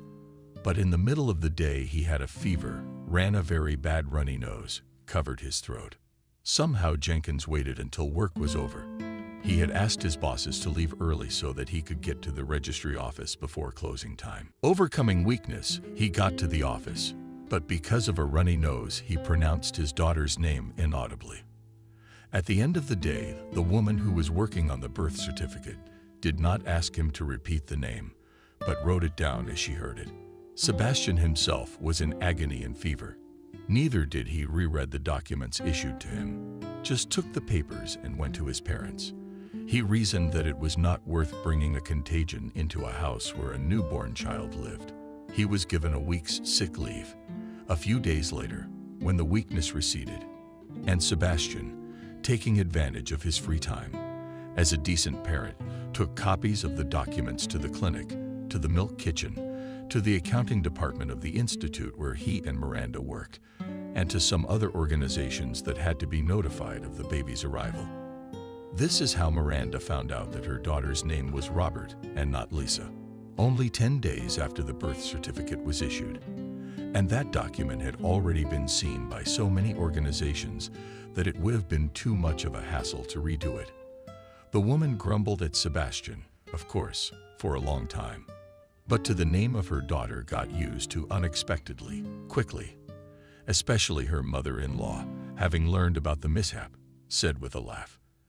And that she even suits this name. Look how thin and flexible she is. Lisa is Lisa. Jenkins was indeed born skinny and thin. No counter and no tugging. There was no infant resemblance at all, but the flexibility and firmness was there from birth. And that's what my mother-in-law accurately pointed out. Miranda had to put a lot of effort into swaddling the baby. Lisa turned from diapers, described from diapers, and even using the decay of legs, somehow expressed. This is how she grew up slender, thin, flexible, and willful. But despite the girl's unruly character, her mother loved her very much and worried about her daughter. Almost as much as in her childhood. That's why she was worried now before meeting her future relatives. She wanted everything to go off without a hitch. Good, at least with David, future son-in-law Jenkins, were familiar with a long time ago. We cannot worry unnecessarily. Who did the bloodline decide to marry? David was a positive guy in every sense, and Miranda and Sebastian liked him very much. Young people met right after graduation. David and his classmates celebrated the awarding of diplomas in the same restaurant as Robert fellow students. The girl studied at the PhilFac, and David in a technical university at the Faculty of Road Maintenance. Girls and men quickly took notice of each other. They got reacquainted and soon mingled. This evening formed several strong, stable couples, and Robert and David were among them. True, with the wedding they lasted longer than the rest of the fellow students. Robert wanted to find a good and steady job before the wedding. Since childhood, she dreamed of becoming a journalist. But in her time, she did not get enough points in the profile faculty, so she applied for the philological faculty. Starting from the second year, the girl tried herself as a freelance correspondent in different city and regional editions. But quite quickly it became clear that the text was not cramped. She wanted to illustrate her words at least with photos, or better, with video. That's the only way, the girl thought. It is possible to penetrate the modern news consumer, to convey to him what you really want to say. Therefore, having received a diploma, the girl began to storm television. It took her 6 months to get on a local TV channel, and another 6 months to get a foothold there and become in demand. Even a relatively popular correspondent, whose stories viewers waited for, watched with attention, and discussed later both in kitchens and on social networks. All the while, David, immediately after graduation, having got a job in one of the city's construction trusts, courted the rising star of the screen and waited for her consent to the wedding. And then he did. Lisa came running home an hour before the guests arrived. She brought the drinks, helped set the table, shared the abundance and variety of treats. The out-of-towners showed up on time, and half an hour after the start of the feast, Miranda realized that she was worried for nothing. Kelly and John, David's parents, turned out to be very nice people, calm, friendly, cheerful. Kelly was a housewife. She called it still herself, and in between, taking care of the house. John was engaged in entrepreneurship, kept a small manufacturing company, but did not want to talk in detail about his work. Give at least here to rest from business. The man joked back. Make friends with the parents of the future son-in-law managed to quickly enough, and the difference in age did not prevent rapprochement. So Zagorodny Sr. quickly agreed that they will not impose their wedding format on the children. Let the celebration will be held the way the young people want. I think it's the best option, Kelly said. I remember my own wedding with horror. Mom and Dad said since we all pay for everything, we decide who to invite and where to party. And what did we get? A room full of some strange older relatives for the ransom.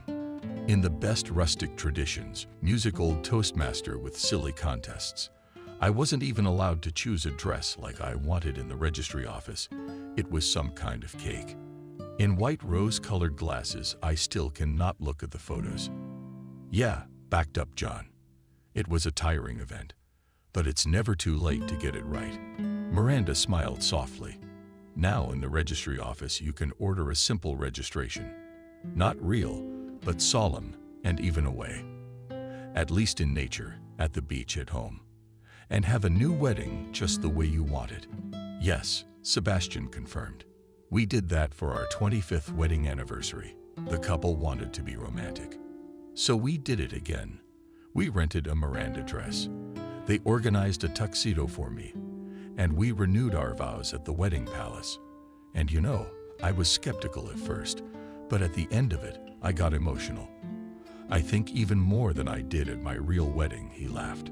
John hummed skeptically, but Kelly was fascinated by the idea, and she began to ask with curiosity and interest how to organize everything, how much the ceremony cost, what are the requirements. Slightly frightened by his wife's enthusiasm, Zagorodny tried to restrain her. Kelly, wait.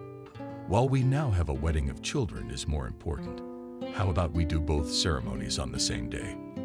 Lisa immediately suggested it. That would be so great, so romantic.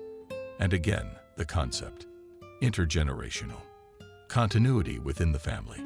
It's like nothing anyone's ever done before. The discussion went to a new level. The women loved the idea. David, as the groom, supported the thread in everything. But the older men quickly got tired of the enthusiastic plans of the group and retired to the balcony for a smoke.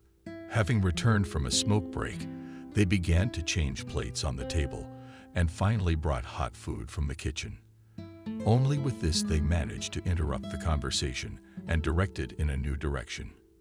Everything is so delicious, John said delightedly. I've never had a roast like this before. Miranda, are you a cook by any chance? No, are you? Laughed the venerable Miranda. I'm an honored pensioner. Cooking is a hobby. I used to work in a completely different field. I'm a psychologist, and not just a psychologist, but a doctor of psychology, emphasized Sebastian. With a meaningful thumbs up. I've never been able to reach such heights. Sebastian and I worked at the same institute, Miranda explained. Only he stopped at the master's thesis and abandoned his doctoral thesis. But I had the patience. Wait, John interrupted the woman. What do you mean? Were there psychologists in the Soviet Union? It seemed to me that they only proliferated in the last 10 to 15 years. The Jenkins looked at each other and laughed. Even Lisa laughed heartily at her future father-in-law's delusions. You're right about something, John. From the media, I said Miranda. Active popularization of psychology in our country really started only in the early '90s. But this science itself is not the first 10 years or even 100 years old. And in the Soviet Union, it certainly was. Only in those years there was more demand for social psychology. The course was to work with the team on the compatibility of its participants. There were psychologists at schools, of course, at factories, at large organizations, but their activities were aimed at strengthening the corporate spirit, as they would say nowadays.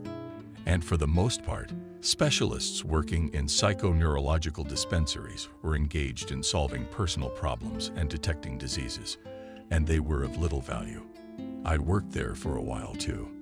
I was interested in interaction with specific people. I went into this profession wanting to help people, but then I saw the attitude to such help and went into science. How did you find out about the profession in the first place if it wasn't on the radar? Kelly asked. Why did it suddenly occur to you to become a psychologist? After all, you can help people in many places. Oh, that's a very interesting story. David suddenly cut in. It's not even a story of career guidance, it's a family story. Tell it, Miranda. Well, the short story was Jenkins, but her future son-in-law interrupted her.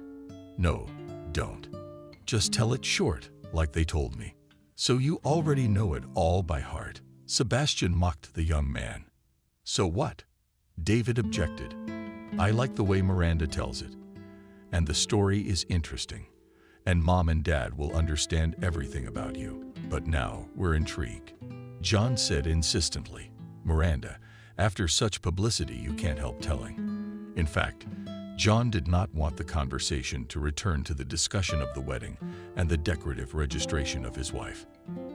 For the sake of it, he was willing to listen even to a family tale, though he didn't really like such stories. But he liked the wedding ceremony even less, and he didn't want to participate in such a reenactment. John expected that the story would distract his wife from the idea given at the beginning of the evening, and then she would forget about it.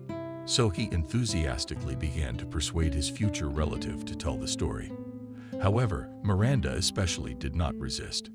After a roast with tea and cake, she began her story. Miranda Kendall. In the future, Jenkins was born in a small village Putilova 200 kilometers from the regional center. She was the youngest child in the family. Her parents had 2 older sons and a daughter. And like all younger children, Miranda grew up spoiled and loved. Although there was nothing to spoil the girl, they lived modestly. Christopher, Miranda's father, worked on the collective farm as a tractor driver. Mother Cindy Larkins worked there as a milkmaid. Simple, quiet, hard-working people. They received an average wage, kept a large farm. And Badja was chewed up at home. However, a simple countryman could be called only Christopher. With Cindy in it all was a little more interesting. Christopher was a man of the countryside. Miranda's mother had been born on the road and had lived her entire childhood there with her parents and numerous siblings. Miranda Larkin's grandfather was chairman of the Putilov Collective Farm. Grandmother Clara worked there as a bookkeeper. Daughter Cindy was born to them just after the war. After about a year, grandfather and grandmother tried to give education to all their children. They encouraged them to read books and be interested in various sciences. Good studies at school. This approach paid off. Cindy's 2 older sisters had already graduated from universities in the city and were slowly making their way into the world. The older brothers were excellent in school. They were predicted a bright future. And Cindy herself studied diligently and was regularly praised by teachers. The girl planned to become a doctor, but fate ordered otherwise. When Cindy was 10 years old, her parents were arrested. Her father was accused of embezzlement and misappropriation of collective farm property. Mother was taken with him for company. Reasoned that the chairman of the collective farm could steal state property with the complicity of the bookkeeper. In fact, there was no embezzlement. There were only inconvenient nationality of the father and an anonymous letter that came on him to the district administration. And then the punitive machine spun very quickly. One evening, 3 children of school children, Cindy, and her 2 brothers were left without parents. Where were the adults taken away? Where to look for them? How long will they serve their sentence? Neither the younger children nor their older sisters, who had traveled from the city to arrange custody, were able to find out. Much later, the older sister told Cindy that the alleged embezzlement was just a pretext for arrest. And at the trial, the prosecutors went all out, portraying the parents as enemies of Soviet power, Zionists, terrorists. and God knows who else, simply because of their nationality. As a child, from the conversations of her elders, Cindy realized that everything was the fault of her parents' positions. Everything is the fault of her parents' positions in a small collective farm. The chairman of the accountant is practically the upper class, the elite. There is always someone who is jealous and wants to live in the light. So, to live a quiet life, you have to keep your head down. So reasoned the 10-year-old girl, especially if you come from a Jewish family. And if your parents were arrested and taken to the camps, it's better to live modestly, but quietly and peacefully, than to make your way into the world, risking your life. No, Cindy didn't drop out. She graduated from high school with honors and even turned from Cindy to Cindy Larkins.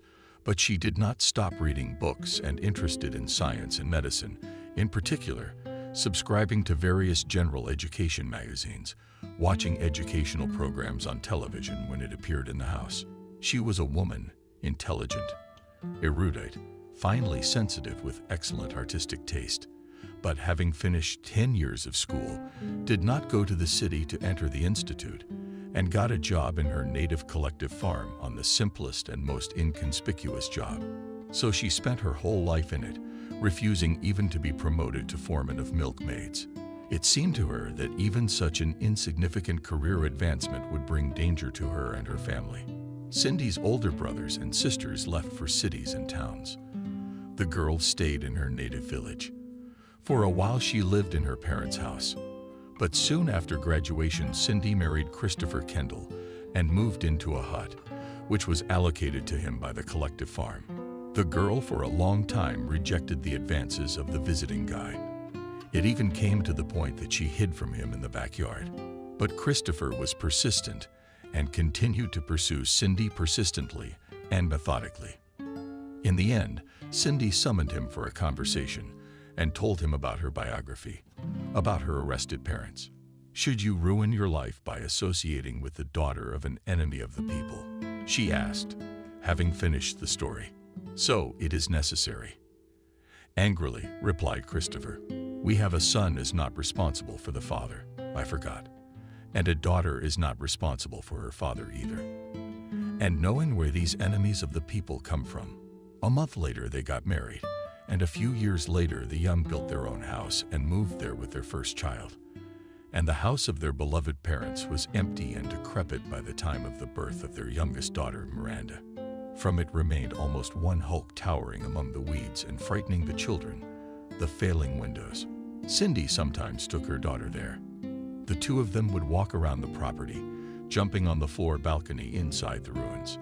And Cindy Larkins would tell how things used to be here, and Miranda would listen and memorize. The girl got into the habit of visiting the old house once a week, of spending some time in it talking about the weathered walls, about her life. It seemed to her that her grandparents were invisibly present among these ruins, listening to her and delighted granddaughters' stories. Miranda decided to visit the abandoned house twice a week and strictly adhered to the schedule. Only in winter did she sometimes miss visits in the worst of the frost. The year the girl turned 10, the winter was warm and snowy. One January day, the girl sat in the ruins until almost dusk, telling at home how she and her relatives celebrated the new year. She caught up only when a snowstorm started outside. Miranda, she realized, had to get out, or the path to the street was barely trampled. She'd notice in no time.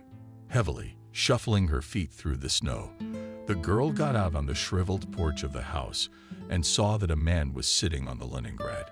Looking closer, she realized that the alien had been here for a long time. Small drifts of snow had managed to gather on his shoulders and top. Miranda was wary, but she realized she had nowhere to go. She would have to leave the lot anyway. She couldn't just sit around. She moved forward with determination, reasoned that if a man tried to attack her, she'd raise a ruckus. A dozen meters from the family ruins stood an apartment building across the street, another. Would anyone hear her screams? Barely past the lot. The path was already partially snowed over.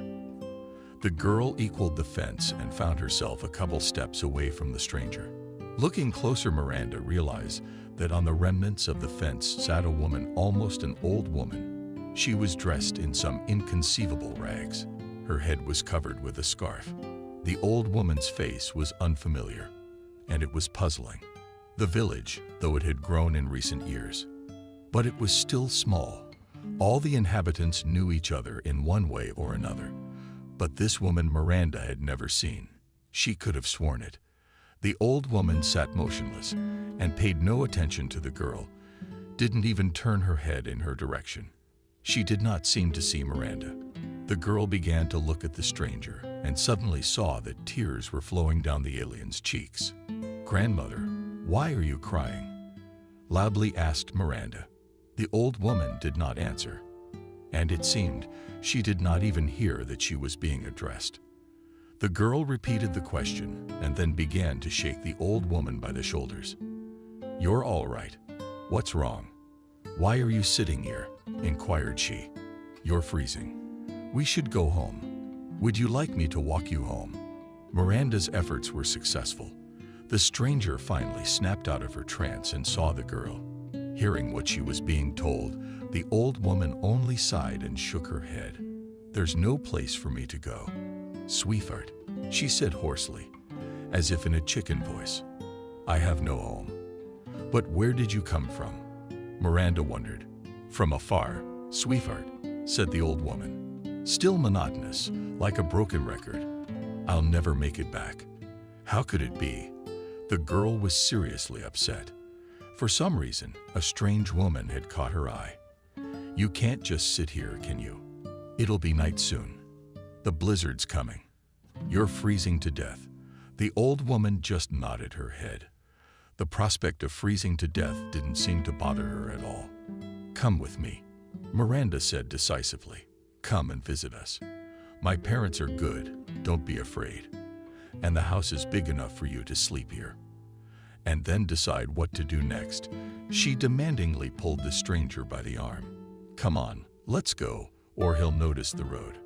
We'll never make it. My goodness, you've turned into a snowdrift."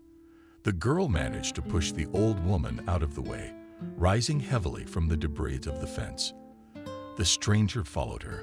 Miranda held the old woman's hand tightly, afraid that she would suddenly change her mind or simply get lost in the snow swirls. They reached the house after dark. Cindy Larkins was peering out the window and, seeing her daughter, jumped out on the porch. "Where they carry you grumpily," she grumbled. I kept my eyes peering. "It's nighttime. The storm is raging. And you are schlepped somewhere." The woman noticed the guest, which her daughter persistently pulled behind her all, and remained silent, then hesitantly spoke. "Hello, Mom. It's Grandma who's lost," Miranda explained. "I brought her to us. She says she doesn't know where her home is or where to go. Let her wait here tonight. We can't let her go out in this weather. We can't." The mother agreed and turned to the old woman and invited her to come in, please. "Here, develop here. You can hang your coat here." Cindy Larkins helped the alien to undress. Under the coat turned out to be worn another one, and under it a glass fungus sole of strange color. It seemed never to have been cleaned once in its life when all the outer clothes were hoisted on a hanger. The old woman appeared skinny, if not skinny. The shawl from her head, she was reeling, and Cindy Larkins had evidently taken to fiddling, fitting both his topcoat and Valenki. By the stove, Mama was pestering Miranda. It was Granny who said she came from far away. "So she's not from our village. I don't know her. See if you recognize her. Maybe she's a local after all. They say old people sometimes forget where they live." "It happens," the woman responded. She took the old woman to the corner between the stove and the table, the warmest place in the kitchen, seated her on a chair covered with a soft thread, leaned over the guest, looked into her face, and suddenly froze, scrutinizing his features. For several minutes, the two women, old and young, gazing at each other. Miranda became subdued, but looked at them both. She was surprised to hear her mother suddenly ask the old woman in a stern voice, "Laura?" The alien nodded in response and, in turn, asked the landlady Cindy a question. Cindy Larkins is now Kendall, mumbled the woman and cried. Hugging her guest tightly and resting her nose on the top of her head, the old woman picked up Cindy Larkins, but with both hands she pushed her nose into her chest and, from the sounds of it, cried too. Miranda watched the scene with all her eyes. I think she even forgot to blink. The door slammed behind her. Christopher's father entered the house.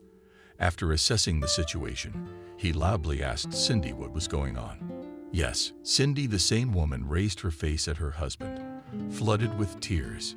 To Miranda's surprise, it was completely happy. Meet Christopher, she said. This is your mother-in-law, Clara. Sarah is my mother. Hugs she did not ponder. And the old woman, though she turned to her son-in-law, continued to hold on to her daughter with both hands. Christopher was quick to recognize the situation. Pleased to meet you, he said politely to the guest. So why are you standing there? Let's get the table ready. Grandma, you go, we need to feed. See, mother is busy. Let's manage. He shook the girl by the shoulder, and only then Miranda was able to shake off her surprised stupor and began to organize in the kitchen. Slar was released from the colony 2 years ago due to the end of his sentence.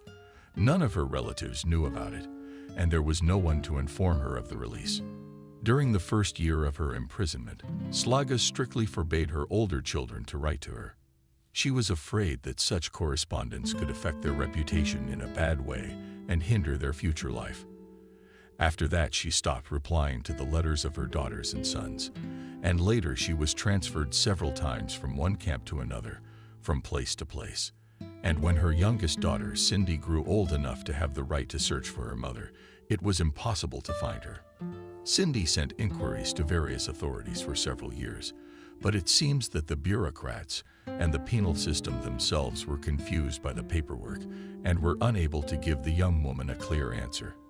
I did not know my children's 3 new addresses, and my own old home address, during the time in captivity, have forgotten. She only remembered the name of the village where she had once lived with her husband. That's where she decided to go. The camp authorities issued a certificate of release and some road from the colony to the village, past which the railroad passed. The woman hitched a ride. It was not far to go, about 20 kilometers away. At the station, she spent a long time finding out from the cashier how to get to the village, or rather to the center of the region in which the village was located. She and the cashier figured out the route. But here's the trouble. There were no tickets for passing trains. They said to wait. Maybe tomorrow. Maybe next week. She had nothing to do, so she decided to walk around the village near the station. The village was small, not very well maintained. There were no sights or amenities, but the woman didn't care. She was delighted by the very possibility of walking anywhere, without having to answer to anyone and without fear of breaking any rules. She wandered through the streets and alleys, looking at houses and yards, rubbing the backs of stray dogs. Sit down to rest on benches by the fences. It was September. Trees in golden foliage looked incredibly beautiful. The weather was warm and the air was fresh. Clara lost track of time, and when she found herself on the outskirts of the village, she was surprised to notice that it was beginning to get dark. The old woman moved back towards the station, hoping to spend the night at the tiny station. But at that moment, someone hit her hard on the back of the head. Clara fell to the ground and lost consciousness. She woke up in complete darkness and found herself lying in the storm. I tried to get up, but the back of my head hurt treacherously. My head was spinning. My throat was receding, nausea sticking from the fence. The woman sank back down into the thicket, examined herself under the giving grasses, arms, legs intact. Her head was not pierced. No blood, but thickets all around. The knot of Kaz is not rich yet. Not there either. I'm angry. What kind of robber went for old rags and a loaf of bread? Nearly took his life. Who do you think you're robbing? You can tell from a mile away that she's an ex-convict. They see them regularly in the village. They've learned to recognize them by now. But then Clara noticed that she wasn't wearing a trench coat and groped her body and clothes. The woman realized not only her poor belongings were stolen, the certificate of release and the little money she had were gone too. And that was a problem. She couldn't leave without her papers. The only way to legally buy a ticket from here was to show her ID. She couldn't get a passport either. And she was supposed to register with the police within a certain period of time, get a residence permit, and settle some bureaucratic formalities. If she doesn't do that, she'll go back to jail. Shit, I don't want to do that. Even the loss of money didn't bother him as much as the loss of the certificate. But what to do? Where to go? With a complaint of robbery, the woman could not understand.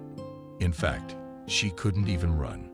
When she tried to stand upright, she began to feel dizzy. Consciousness threatened to leave her long-suffering head. Little by little, her eyes became accustomed to the darkness, and Clara could see a small barn nearby behind a low fence. The woman crawled toward it, climbing over the fence, which, fortunately, was no higher than her knee, climbed inside and entrenched herself in Navalny in the construction of the hayloft. I'll give it up for a while, she thought, and then I'll decide how to be, not to lie under the fence. With this thought, Revue fell asleep. She was awakened by the owner of the barn, who noticed the intrusion into his territory. He was a sturdy old man. He swore at first, but not in a mean way. What are you doing with that fence? My flower has fallen. He got angry. You could have knocked on the house, asked to spend the night like a human being. Wouldn't he have let you in? We are all human beings. We all treat your brother with understanding. However, having heard about the alarm about what had happened, the muzhik stopped grumbling. He brought his suddenly and guests water and a crust of bread, and himself disappeared, to return soon with a policeman and a local paramedic. The police representative questioned Riva in detail about what had happened to her during the night. He examined the territory, asked for written explanations from the old woman and from the owner of the plot. The paramedic examined the old woman and diagnosed her with a concussion. At least a couple weeks of bed rest was recommended. The man, who introduced himself as Stephen, carried her into the house, arranged her on a shell bed in the kitchen, told her to rest and gain strength. Anyway, until your documents are resolved, you will not be able to go anywhere, he explained. Stephen said that Clara was not the first in their village to be attacked. For a year now, there have been some kind of seagulls in the neighborhood, hunting for ex-convicts. To recognize them among the locals was simple criminals Spodarowatel, or people who came out of the camp and poked them intimidated, and sometimes just attacked from the back and publicized, as it happened with Lika, and then robbed afterward. Why? The old woman was perplexed. What good would they do to us? There's nothing to take from us. No property, not even pennies on the road. Oh, you silly Clara, Stephen lamented. And the documents are a certificate of release. That's their main prey. And that's what they're after. And what do they do with certificates? Do they get free train tickets? I continued to wonder. Do they need those tickets? Waved Stephen away. You understand that the most important thing in the certificate is that you can get a real passport with it. No check will not dig up. And with this passport, you can do so much with it, or sell it for good money. And these crooks know exactly who needs such a document. They correct the certificates in Ashen as they need them. They change the year of birth, change the photo, glue it to these papers at the passport office. They look very closely, especially if the passport office is far from the camp. So they go far away. And then they use the stolen documents to get passports. That's what our district officer told me, he explained. These bastards have been hanging around here for a long time, but they can't catch them. They're running all over the neighborhood. And with their traveling, it's all over the country. The effects of the concussion took a long time to wear off. Her weakness became her constant companion. She stayed at Stephen's for over a month. During this time in the local militia, you gave the woman a new certificate, and she received a passport here in the village. You had to go to the permanent place of residence to get the documents. There was no time to go there. The legal deadline was coming to an end. Stephen persuaded the old woman to winter at his place. The man lived alone. His parents had died long ago. He had no wife and children. His brothers and sisters were partly scattered across the country and partly taken away by the war. He was glad to be alive. He was glad to have a soul in the house.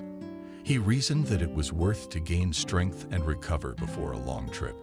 Besides, the winter promised cold, and there were no warm clothes.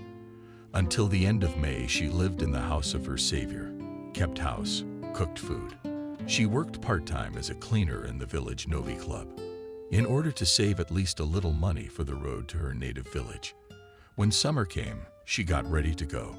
She felt better, noticeably stronger. She felt less dizzy. And what about the occasional memory lapse? She tried to ignore that. She said goodbye warmly to Stephen. The man had packed her a substantial bag of provisions for the journey and wanted to give her some money, but she decided that her own savings would suffice. The journey was supposed to take a couple of weeks, but somehow it took almost a year and a half. How come? Leek didn't finish listening. Fell asleep exhausted by the events of the evening. Already later she mentioned that at some point she forgot where she was going. And when she came to her senses, she found herself at an unfamiliar station with no provisions and almost no money. She traveled part of the way on foot. Sometimes she caught a hitchhiker, rode as a hare between the train cars, asked for alms, asked for lodging in villages, slept at the stations, on benches, wherever she had to. And when after all the ordeals she finally reached Putilov and saw her native house in ruins, she almost lost her mind. It became clear that the long journey had been made in vain. There were no relatives. There was nowhere to bow one's head. Of course, one could walk through the village, look for people who remembered her, stay with them. But the old woman was afraid. She still didn't know which of the villagers had written that unfortunate anonymous letter about her and Larkins. But just in case, she trusted no one else. From fatigue and confusion, the old woman fell into a kind of mental trance. In this state, she sat on the cook fence of her former home for over an hour. She would surely have frozen there if Miranda hadn't noticed her. Destiny. The adults alone spoke with significance. It's all mysterious. Others echoed them. I thought nothing was fate. There was no mysticism and mystery in her meeting with her grandmother. It's just that for so many years she'd been calling her home. With her constant stories, with her presence in her house. Grandma just couldn't help but hear. So it's all right. The Kendalls had set up Slaga in a passageway room. The rest of the rooms in the house were occupied. Daughter and son-in-law fixed up the old lady. Did the department grant her a pension? By spring, Clara recovered from her long journey and joined the life of the family. Cindy Larkins clearly thanked all the gods in the world every day for bringing her mother back. Miranda adored her grandmother, even though she was not a sugary character. The old lady was her own free-spirited, risk-taking self, but her relatives forgave her for it.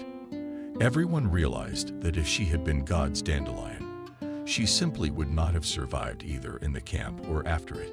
Cindy wrote to her sisters and brothers about her mother's return, and all summer long the Kendall family had a pilgrimage of guests, of joyful guests. Was that summer happy, filled with the brightest emotions? But with the onset of fall, a serious problem arose in the house. She began to scream in her sleep, talking loudly with interlocutors unknown to anyone. "Give me my bread, or all the assholes are pulling," she shrieked in the middle of the night. "The certificate. My certificate. Where is it? They'll put me back in camp without it. I don't want to." The scream woke up the family. The next night, everything hurts inside. The old woman read in the night, without thinking, "The eye of the bishop. Why such a punishment? It's like I'm being torn to pieces," she called at the top of her voice. "Fooled him. Where are you dragging him? You bastards." These cries woke up the whole house. At first, they were repeated about once a week. But by midwinter, Clara was getting the whole family out of bed every day. She herself remembered nothing of the bad dreams or her screams, but would only shut up when her daughter or grandchildren pulled her out of her sleep. The old woman was embarrassed by the trouble she caused her loved ones, but she couldn't help herself. Sleeping pills and sedatives that the village paramedic offered did not help. After them, on the contrary, it became more difficult to wake up the old woman during her nightmares. She should be treated in a psychoneurological dispensary, thoughtfully said the local medic Cindy. At these words exploded. Do you want me to send my own mother to a mental institution? That's the last thing we need. But nevertheless, Kendall's life was becoming increasingly difficult. The family stopped getting enough sleep. Grandma's seizures could recur several times a night, and there was no rest in between. Christopher and Cindy became irritable. They often complained of fatigue. No wonder, because after restless nights they had to go to work. Yes, it's not easy shifting papers in a warm office. And doing physical labor. Miranda and her older brother also felt the impact of not having enough to eat, although it was a little easier for them as children than for adults. It went on like this until the spring. By May, Cindy Larkins was ready, if not to accept the paramedic's suggestion that the old woman be treated in a mental hospital, then at least to discuss it further. She and her husband were completely exhausted and didn't know what to do. Miranda, hearing the conversation of the elders, realized that the grandmother would not approve of the treatment. Moreover, she would be angry at her daughter for such a decision. And then Miranda would be angry with her. The girl suggested to her mother to move the old woman to her room. She lived in the farthest corner of the house from her parents' bedroom and hoped that from there she would not hear her scream so much. She'll give you no peace at all, Cindy Larkins lamented. So what? Miranda waved it off. It's summer. I don't have to get up for school during the day. At least you and Daddy will have a rest. Was the girl so convincing, Mother? Too exhausted. But soon the old woman's relocation took place. The first few nights the girl swore, jumping out of bed, hearing another scream. However, after a few days she thought that it was possible to try to cope with the grandmother after a nightmare sleep and forced booth. The old lady fell asleep for a long time, noise contrived, complaining about the fact that it disturbs her granddaughter. It's exhausting even more than her shouting. And Miranda decided to come up with a way to soothe her without waking her from sleep. At first, the girl simply approached her grandmother, barely hearing her voice, stroked her head, and on her hands quietly and affectionately coaxed her. It's a dream. Grandma, she repeated patiently. It's not real. It's all right. You are at home. No one is hurting you. Mommy and Daddy are there for you. They'll protect you. But the old woman just didn't hear her granddaughter. And then Miranda devised another plan. The next night in the next bed, there were cries. That's my bread, give it back, to whom I say, you shameful thief. Miranda sneaked up on her grandmother and spoke persuasively. Here's your bread, girl. Nobody's taking it away from you. I took it to salt you with salt, it tastes better. Here. The girl repeated it several times, and suddenly Clara heard her. It tastes better with salt. She agreed. Thank you. Forgive me, I was scared. The old woman turned sideways and fell asleep peacefully. Miranda froze enthusiastically at her bedside. Had it really worked? The rest of the night passed surprisingly quietly. In the morning, the lyricist rose awake before noon. She wanted to tell her grandmother about the night's events, but with some sixth sense she realized that it was not worth it. Instead, she asked her grandmother, "You sometimes yell about bread at night. Did someone really take it away from you?" "True," the old woman replied reluctantly. "I had just been brought to the first camp in Barak, and there was a woman who tried to take my rations. I attacked her. Where did the anger come from? I don't know." My grandmother was silent, and then she added, "But you know, I remember now that she gave me back my piece. She said she wanted to salt it." Miranda nodded her head. She didn't know how the story of the stolen harmonica really ended, but she suspected that the outcome was not as peaceful as her grandmother saw it today. She remembered the phrase about salt from a dream in which her granddaughter had intervened. The girl decided to continue her experiments, but not only to appease her grandmother, but also out of research interest. The next night, barely beyond the dream, she began to wail pitifully. "Everything hurts, like it's tearing me to pieces from the inside." Miranda immediately crept over to her bedside and spoke closer. "Get some rest. Here is the most modern medicine for you. You take it. Everything will go away. Everything will stop hurting. Good for you." As if letting go, muttered the grandmother a moment after the girl's words. "Of course," confirmed Miranda. "The pain will go away now. You sleep. You'll wake up and forget everything." Soon the old woman stopped moaning. She sang and even curled up under the blanket. Miranda realized that the nightmare had receded. Once again, the grandmother slept peacefully until morning. But the next day, her granddaughter did not ask her about the nightmare. Determined not to awaken her memories, Miranda took the experiment seriously. She kept a notebook in which she noted how often she talked to Clara in her sleep, how quickly she calmed down, whether the attack was repeated, and soon noticed from her notes that the nightmares in which she managed to wedge in repeated less and less often, and after a few months and disappeared altogether. This encouraged the young explorer even more. In her for a flicker of hope that it will be possible to completely cure her grandmother of night attacks. And soon this hope was confirmed. Nightmares began to visit her less and less often. Sometimes Miranda slept through the night without her screams. Sometimes you only had to get up to her once a night. But there was no more like the beginning of last fall, when Slaga read every 2 o'clock. Miranda considered it her small victory. Not always the girl managed to calm the old woman with the first time to pick up the words. For example, when Clara started calling for her husband and screaming to let him go, she usually had to be woken up. "Miranda, I tried telling her your husband wasn't taking him anywhere." But the old woman didn't believe it. She'd spent too many years without her husband. She remembered the separation too well. The phrase, "We'll figure it all out and bring your husband back." No one of Slava's age would have believed such a statement from the law enforcement officers. Miranda went through the phrases. I wrote down the unsuccessful ones. Finally, she guessed to address her grandmother as if on behalf of her grandfather and promise her that he would surely survive, and they would meet again.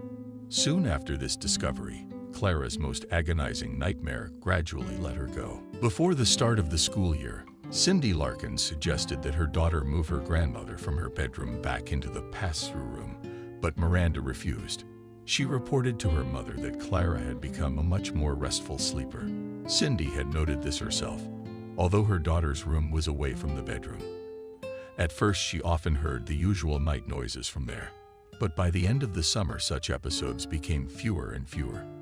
After rejection, she was glad several times to the door of her room at night, hearing her mother's voice and eavesdropping on what was going on. Finding out what was going on, Cindy Larkins pondered the situation and went to hold a consultation with the local paramedic. He approved of Miranda's methodology. The doctor talked to the girl, read her diary of observations of her grandmother, asked about the results, and afterwards he praised Miranda fervently, saying that if she continued her experiment, she would be able to cure her grandmother completely. He explained for a long time how and why the method invented by Miranda works. He said some wise words the girl did not understand even half of it. But she did. She's on the right track. A year later, a peaceful sleep returned to Kendall's house. She stopped screaming at night. And if she had a nightmare, the family knew how to calm her down quickly. They didn't tell the grandmother herself. They just tried to treat her as kindly as possible. Miranda could be proud of herself, but she had no time for that. She judged the paramedic for a while to explain to her how things had turned out in simple words. To the medic's credit, he did not dismiss the curious girl and managed to lay out his assumptions for her. In addition, he recommended several popular scientific publications from which you can understand how the human psyche works. The subject fascinated Miranda, and she plunged headlong into the study of psychology. First on the basics, and then more seriously. By the end of school, the girl already knew exactly what she wanted to devote her life to and did not retreat from her decision. All this long story Miranda told the parents of her future son-in-law. Of course, it was much shorter. Although David constantly intervened in the narration, clarified the details, drew the listener's attention to the details. He himself had heard this story not for the first time and liked it very much. He admired the ingenuity of little Miranda, the selflessness with which she took to help her grandmother, the patience and warmth of heart she showed during her impromptu healing session. "I would never have thought of this at 11 years old," the young man exclaimed. Among other things, David was struck by the very history of the Kendall family. Born in the mid-90s, he had not seen the Soviet Union, and about repressions, camps, persecutions on ethnic grounds. He knew the KGB and NKVD only through excerpts from old movies and history books. It was strange for the young boy to encounter people who had actually seen and experienced all this. He was especially surprised that these people were not stale old men, but quite cheerful and adequate people. His future father-in-law and mother-in-law, Kelly and John. Miranda's story impressed him too. After it, they had a long conversation about the vicissitudes of fate, about how childhood events influenced the choice of profession, about the Soviet era, about human kindness. The discussion of the wedding was not just on the second, but on the 10th plan. But the conversation turned out to be sincere and heartfelt. And by feelings, Jenkins brought the future relatives closer, despite their difference in age, education, and social status. After all, that was the purpose of the joint dinner. So at least, reasoned Miranda. Parted at 0 o'clock for the city elders left by cab. David stayed at the bride's apartment. They are sunny, sent the parents to bed, and themselves cleaned the table, went through the dishes, tidied up the living room and kitchen. The guy thought that he was obliged to help the future relatives, at least in this, since he was not allowed to help in the organization of the dinner, which was held for him, and therefore he did not know that, returning home, his mother said to her husband, "How do you like that? John, we're going to have a hereditary Jewess in our family, and from a family with a criminal record. I was hoping David would find a better match." "Okay," John responded to you. He didn't pick anything. He's in love with this thread and her family wholeheartedly. Do you care if she's Jewish or Turkish with a criminal record or a spotless one? They have plenty of money, pensions for doctors of sciences, a decent apartment. You've seen for yourself what a great party they are in material terms. And you and I don't need anything else. We decided to get married in 6 months in September. I didn't want beautiful fall photos under the dress.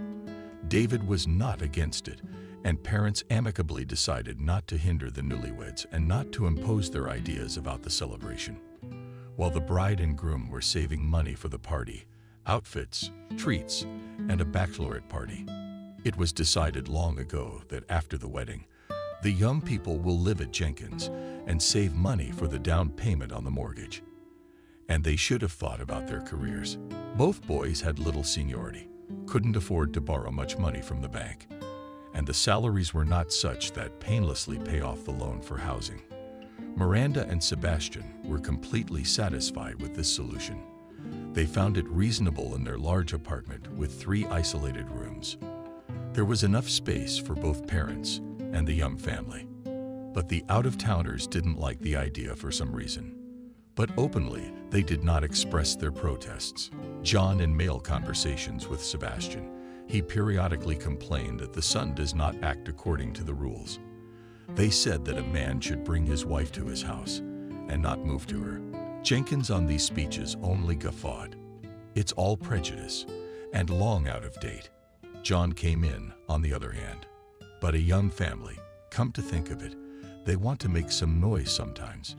But during this very time, and there are parents behind the wall, you have to admit, it's embarrassing. Imagine yourself in such a situation and will never have grandchildren. You've been here, John. Sebastian wondered. From the thread and the room to our half of the apartment.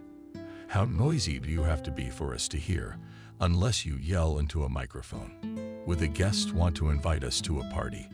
I guess, John. People need a place to gather with their friends.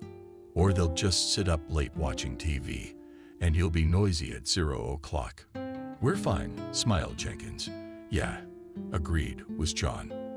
I remember Miranda wasn't used to being kept up at night by the noise from the in-laws. Sebastian gave his companion a serious look, raised an eyebrow questioningly. I mean that she could endure the inconvenience for a long time for the sake of the people closest to her and not say anything to them about it. Tactfully, I'm a woman, John quickly mouthed and curtailed the subject. There was no need to quarrel with the future in-laws yet. Kelly was more subtle. Over a cup of tea, she could complain to Miranda. David, the other day, my boy was frying cutlets. I come in. Oh my goodness. The whole kitchen's smoky. The stove's got grease on the coffee. Splashes on the table, flowers scattered. And he sits in front of a mountain of cutlets and says I'm treating my mom. And he doesn't notice what he's turned the kitchen into. You have to be such a Bezrukov. Grown-ups are already on the torture. You're with him, Miranda. Not scared. He was joking. Kelly, you haven't seen what goes on in our kitchen. After Sebastian's fish fry. The man is incorrigible. Kelly nodded, but by the next meeting, she'd start all over again, all over me. Would you be comfortable living with Slovaks? After all, a stranger in the house, and besides, a young man just so from the morning from the bedroom in a nightgown will not jump out of the bedroom. I have never been in the habit of jumping out of the bedroom unclothed, Miranda objected softly. David is no stranger to us.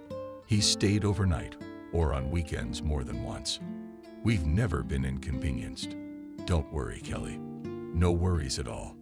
It's one thing to have him as a guest, and quite another to have him as a permanent resident. And that you're getting tired of this topic being mooted.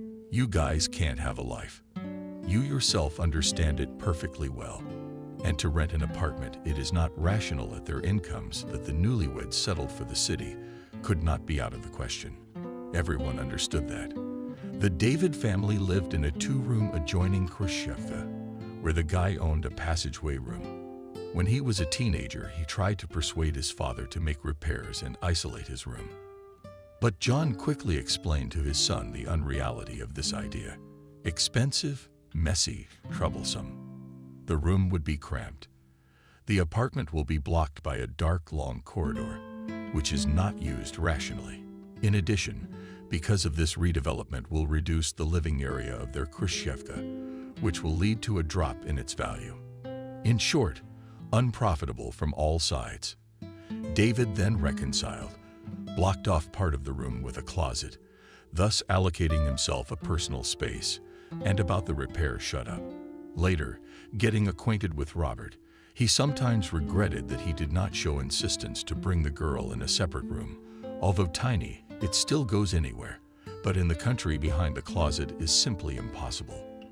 The current hints of David's parents only annoyed, especially since for the city expressed their thoughts not only Jenkins Sr., but also Netta. For example, one day Kelly took the future daughter-in-law to the cat show, and their threads looked at one of the kittens, a red and fluffy Maine Coon. The girl more than half an hour stood near his cage, admiring and pleasing. So let's buy him, Kelly suggested. I'll add to you if you don't have enough. You can't, sighed Lisa. Dad's allergic to cats. Then get the breeder's contacts and buy one after the wedding, Kelly suggested. And then, as if she'd come to her senses, she added, "Oh, you'll be living with your parents anyway. If only you had your own apartment." Slowly, Kelly and John put their future daughters-in-law into the family's heads. The idea that the young ones needed their own place. Eventually, Miranda got fed up with it. She summoned the town's spouses for a talk, and she called David and Robert and her husband.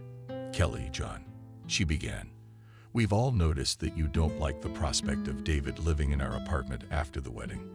Let's discuss this situation once and for all. First, let's admit to each other that we have no alternatives. The young people will not be able to live with you. This will inevitably lead to domestic conflicts. We are not in a position to buy an apartment. We don't have that kind of money. We do not intend to exchange our existing housing. You, as far as I understand, you also do not have the financial means to evict David. Otherwise, you would have done it a long time ago." John shook his head. "No," he admitted, "except for a down payment." We could scrape together a studio of some kind. Not a studio, Lisa resented.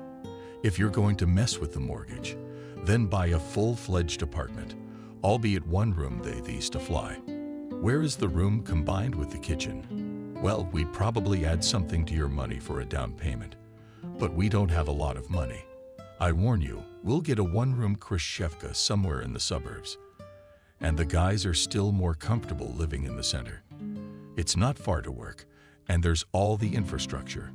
They can't rent an apartment and save for a mortgage at the same time. So, I believe, moving in with us, David, is the only sensible decision, especially since the children made it themselves. We expect it won't be for long. David cut in. 5 years at the most. But that's me calculating the worst-case scenarios. Moreover, said Sebastian, we will help by providing housing and not requiring the kids to contribute to the household expenses, so as not to slow down the rate of savings.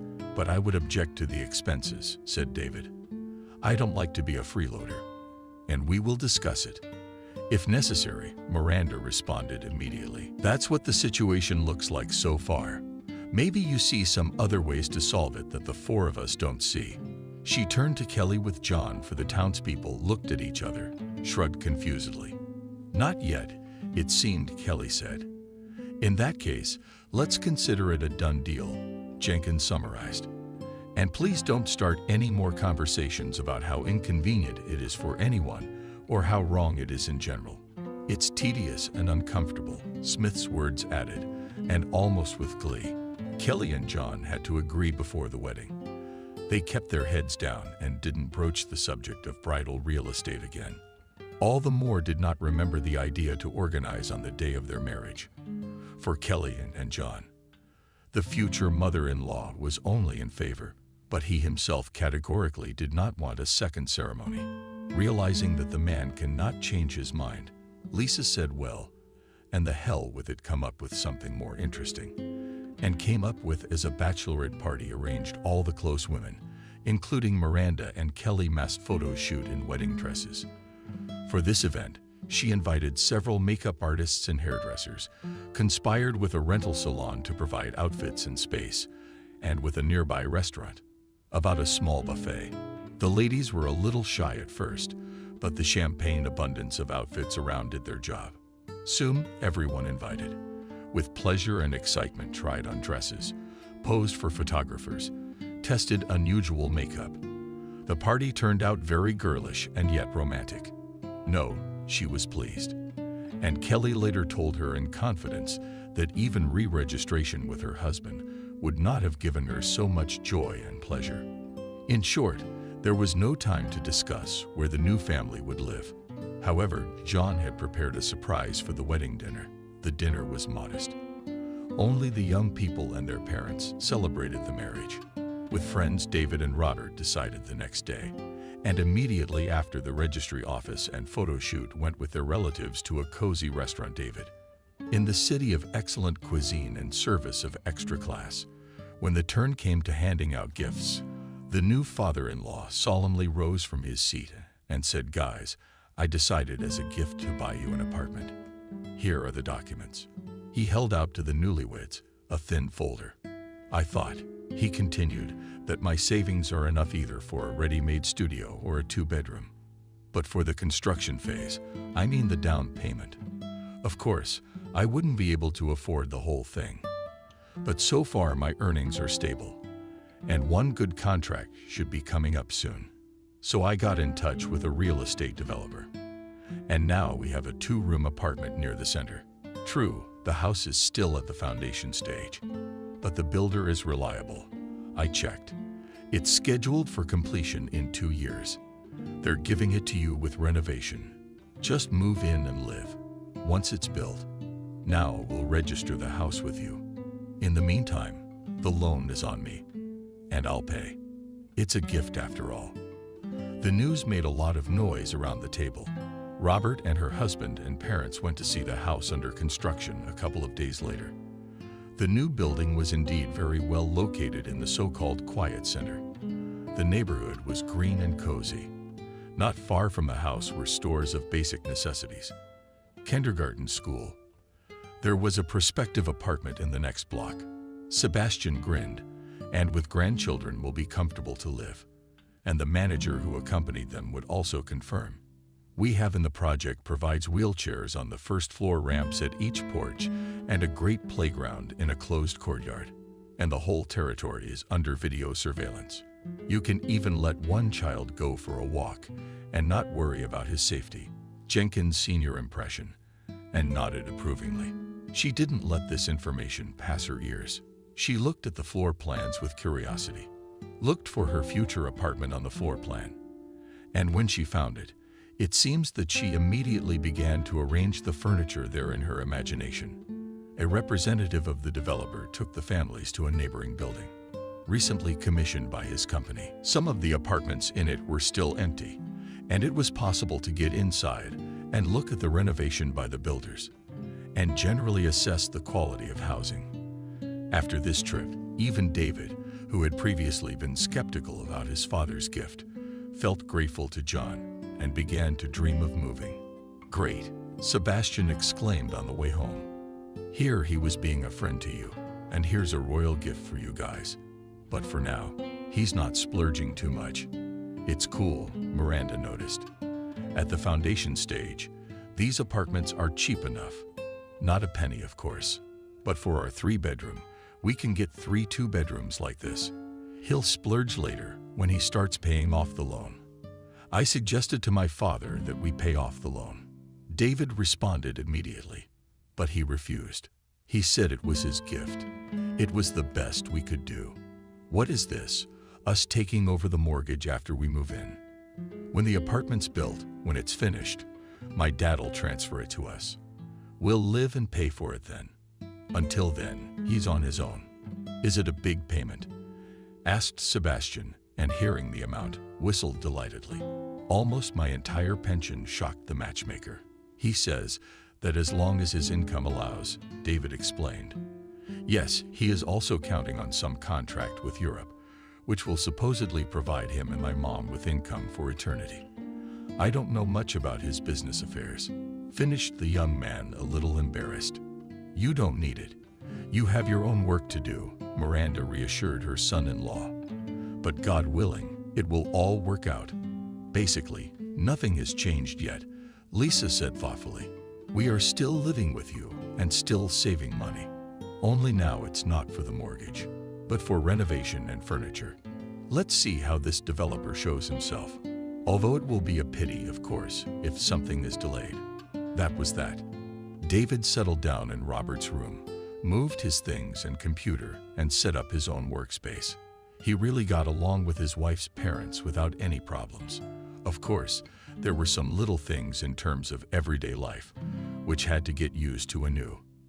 But it was perceived and mighty with his father-in-law as an inevitable stage of lapping, and did not cause violent emotions. In general, the two families coexisted in one apartment quite peacefully. On weekdays, they did not see each other very often. The young ones worked late, and after work they usually went to some events like concerts in bars, theater performances, or just visiting friends. The older generation had their own thing going on. Sebastian continued to work part-time at his institute, and on weekends he went fishing, including in winter. Julia counseled privately and worked with students, helping them write academic papers and conducting research. Officially, the Jenkins seniors were retired, but they could not imagine life without work. Once a month, the families would stop by the construction site and were pleased to see that the house where their apartment would be located was coming up. The construction was strictly on schedule, and in some aspects even ahead of schedule. And David and Robert gradually got used to the idea that they would live here. Little by little, they got acquainted with the neighborhood, planned the situation in the future housing. Even Robert's parents had already accepted the idea and were discussing their children's plans with no less enthusiasm than they were. Nothing foreshadowed trouble. Moreover, John made regular installments on the loan to the builder. Thus passed about half a year. Towards spring, the Jenkins noticed that John had become nervous and anxious. Sebastian called him for a conversation and learned at the conclusion of the contract with European partners, on which the man had pinned so much hope, for some reason stalled. "We'll have to tighten our belts, it seems," sighed the matchmaker. "With the current customer, we have a contract ends in May. Will he renew it or not? We don't know yet, and it's not a very convenient customer. In general, he will get discounts from us when renewing. How's that sound? And where will I get them from? We're already working with him at almost cost price. I also bought some equipment specifically for the Europeans. The money is spent, and the equipment is idle." They didn't know what John Jenkins was doing. Even David couldn't explain to them the specifics of his father's company, some kind of small production. But what kind of manufacturing? What does it produce and who does it sell to? No one knew. John himself, starting to talk about the work, began to rush with obscure terms, from which the interlocutors quickly tired. So his explanations did not add clarity. But Sebastian understood the holy financial crisis. "John, with the mortgage you pull so far or help?" he asked. "Pulled until God willing," the man responded. However, a couple months later, John came to Jenkins and said to Sebastian, "Listen, Saint, help. I can't take any more credit. I scraped together the last pennies for the last payment, and I don't know where to get money for the next one. I work alone. You know, Kelly, we're all looking out for ourselves. She's no help at all." "What are you talking about, John?" Sebastian exclaimed. "I'll help, of course. We're not strangers. And the apartment is being built not only for your son, but also for my daughter. Tell me where to transfer and by what date. I'll do it." "Thanks, my brother-in-law helped me out. By next month I'll have it up and running," John promised. "Oh, and don't tell the kids, please. It's embarrassing. He said it was a small gift for the wedding, and now he's left with nothing." "I won't tell," Sebastian reassured his relative. "I'm not going to tell you, I guess. I have a stash that my wife doesn't know about, just for such occasions, so don't worry. We'll save your reputation." John thanked Jenkins profusely. He promised it was just a one-time thing. By the next installment, everything would be fine. But it turned out that Sebastian paid for the apartment under construction for the next year. John returned his money to him only twice, and then, not completely discouraged, and with the crisis in his company, David and Robert said nothing. The guys continued to travel regularly to the construction site and plan the move. The building where their future apartment was located was already erected, and they were excitedly measuring the floor among the still bare concrete walls and deciding where to put the sofa, where to place the table, and in which corner a floor lamp would look better. Jenkins didn't want to deprive them of this joy, but Miranda had to confess her collusion with the saint. There is no wife who doesn't know about her spouse's stash, even if it's kept in a bank account and managed solely from a private office. Miranda noticed that her husband began to look more often than usual into the internet bank, which he had not used before, that by a certain day of the month he began to check the status of his cards, to transfer something somewhere. She didn't bother with suspicions. She just asked directly.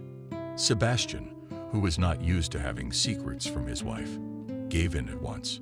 Jenkins listened to the story, thought a little, and said thoughtfully, "God forbid that everything should be all right," and ended with an incomprehensible phrase for her husband: "Good that you transfer the money from your account, not cash." However, Sebastian did not pay attention to this remark. A few more months passed before John showed up at Jenkins with a penitent look. He arrived on a weekend when the entire population of the apartment and the younger and older ones were home. Gathering everyone in the kitchen, he began to get upset. "Came to apologize, comrades. The contract I had so hoped for is obviously no more. With old clients, my contracts are over. All in all, my firm is almost bankrupt. I've decided to sell it for a blood loss. I'm sorry, guys, I know I promised you, but I'm not holding out." "How do you mean sell it?" David was surprised. "What do you mean?" "Directly," John said sadly. "I'll put it up for sale under an assignment agreement, so sell it to us." Lisa found it right away. We will continue to pay off the loan. And what will I use to pay off my work debts? John sighed. I can't charge you for the apartment. I'll take it from an outside buyer, especially since I already have one in mind. But I'm sorry, guys, I know you were hoping. But I promise you, as soon as things get better, I'll buy you a better apartment than this one. Robert and David and Sebastian. There was a lot of noise for a while, suggesting options. Miranda was silent, scrutinizing the matchmaker. Sebastian came out to escort John to the entrance and asked in a low voice, "Hey, matchmaker, and my money, which I gave for the loan, will you give back from the sale?" We'll decide, said the city quickly. I'm in a hurry. I'm running. A longing settled in the Jenkins apartment. The young people were upset and discouraged. They were too used to thinking of this new building as their own. They had too many plans for it. Sebastian was worried about the money he'd spent for nothing. John, after apologizing, hadn't visited in over a month, and he was unavailable by phone.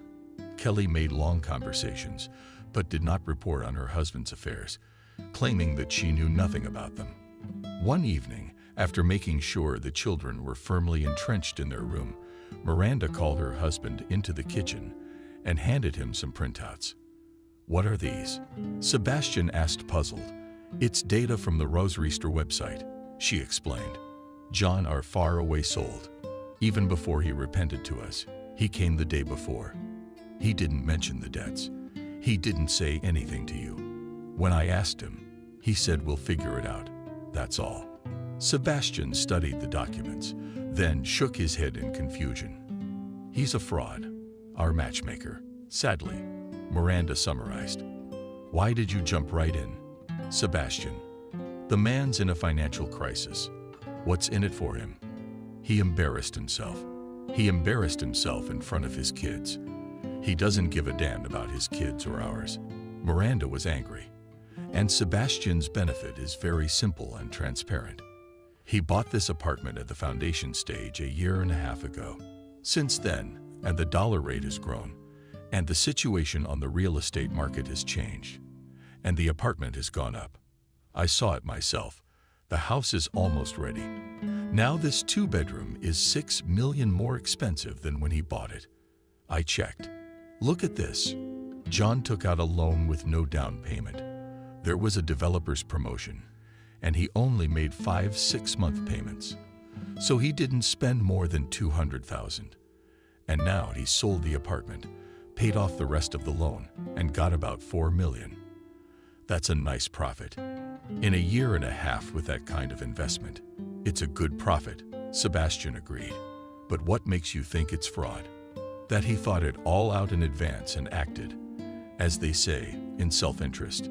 Yes, if only because he hasn't paid you back yet. Even though he has the money from the sale, Miranda replied reasonably. It's been a month, by the way, and he hasn't even shown his face to us. Everyone hides during that time. Apparently, he's not going to give anything back. What was the point of the whole show to promise the kids an apartment? He could have just bought it for himself, waited for it to go up in value and sold it. Sebastian, but you're like a little kid, really. The woman didn't know whether to be angry or upset. Without the show, he'd have to pay the mortgage himself. So most of his mortgage was paid for. You figure you're paying for your daughter's house. Sebastian didn't have time to answer. The door opened and David came into the kitchen. David. I'm sorry, he said, slightly embarrassed, but more wary. I overheard part of your conversation. Sebastian, is that right? You paid the mortgage instead of your father. Jenkins nodded. And he didn't pay you back? The boy kept asking. Sebastian shook his head. David lowered his eyes.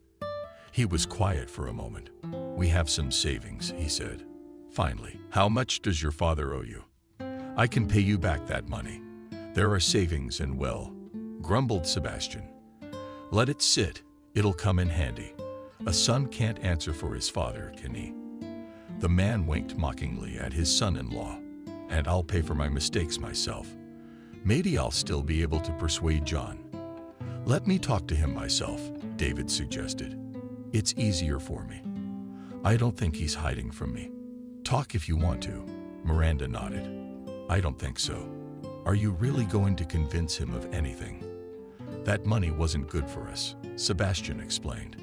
I mean, it wasn't the last money we gave him. No offense. It was just a rainy day fund. You know, age.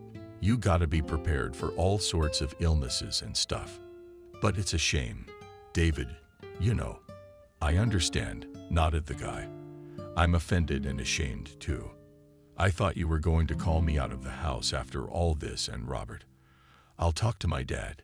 He finished and stalked out of the kitchen. John really wasn't hiding from his son, but he laughed at his requests to return the money he paid Jenkins. What money are you talking about? He was surprised. I didn't borrow from him. I didn't give him any receipts. I didn't promise to pay him back. He offered to help me when he found out about my difficulties. So I took him up on it. So he thought he was paying the rent for me and the thread. The boy objected. But what did he think? Stretched John mockingly. Yes, I promised you that apartment. But I overdid it. I didn't calculate my possibilities. But it was registered to me. So I'm the owner. I bought it when I wanted, sold it when I wanted. What's your beef? So you bought it with someone else's money. David was outraged. And why someone else's? Explain, shook his head father. A relative helped me. A close person. Do you consider him a stranger too? You live in his house, don't you? Aren't you ashamed? So pay back your relative. David tried his best to speak calmly, not reacting to his father's taunts. And you prove that it was a debt. John grinned. There was no debt. It was voluntary contributions. That was nice of the family. There was no debt. At last the men shouted at each other, and their conversation turned into a real quarrel. David achieved nothing for his father-in-law, but firmly promised his father that until Sebastian got his money back, he would not communicate with his father. A great loss. John followed the offspring. That night he called Jenkins and expressed his displeasure. What are you, a matchmaker? You're turning my son against me, he said reproachfully. I thought you were in my position. I agree to wait while I sort out my finances, and you not only started to beat your pennies out of me, but also David against me. I didn't expect that kind of meanness. The conversation was on speakerphone. Sebastian was fiddling with a word at the moment of the call, and his hands were dirty. David, hearing his father's complaints, was lazy. How can you have a conscience? He shouted into the phone. You're a liar and a cheat. We'll sue you in court, you say, snorted John. Son against father. But sue over laughing lawyers. And he disconnected. Uncle Sebastian, I think you should really file a complaint against him, David said, in a passionate voice. He won't give the money back in kind. David, what's the point of all this squabbling? Jenkins said sadly. You and your father are going to get in trouble. Honestly, I don't want anything to do with him. After that, he left David with a thread to play on our nerves. Lied to your eyes. Deprived you of your savings. He thought I might lose my beloved wife after such tricks. What are you doing with Miranda? You won't let me in the door. Like hell you wouldn't. He didn't care. I don't want anything to do with him. After that. Don't get hot, David, don't get hot, Sebastian reassured him. Not sure what else to say, but his son-in-law had already decided to act. The firm where David worked as an engineer had a legal department. He went there, described his situation to the staff, and asked them to recommend a good lawyer who could help his family recover a debt from his ex-family. In principle, I could do it, said one of the trust employees, Charles, thoughtfully. I've dealt with similar situations before, but I'd have to talk to yours first. I could do it today, the guy said cheerfully. Just Charles, if you need anything. You work for my father-in-law for free. As a friendship, so to speak, and we'll settle the fee issue separately, if we win the case or even bring the court costs from the defendant. Don't worry, smiled the lawyer, but I accept the deal. You don't want to worry the old people. So, they are already worried, sighed David. Charles did not spend too long talking to Jenkins. First of all, he clarified for himself how Sebastian had made the payment on David's loan to his father. When he found out that the money was transferred directly to the mortgage account from Sebastian's card, he was happy. "That's great," he exclaimed. "This is direct evidence that you transferred funds to the defendant. And not just for nothing, but for specific purposes. Receipts of transfers prove that you participated in the purchase of his apartment, so you're entitled to a share of the sale. Print them out for me, please." Sebastian was hesitant to sue his son-in-law's father. It seemed awkward to him, but his wife and David convinced him. And the man that same evening, with the help of Charles, wrote a pre-trial complaint to John. The document was sent by registered mail, but there was no response from the city.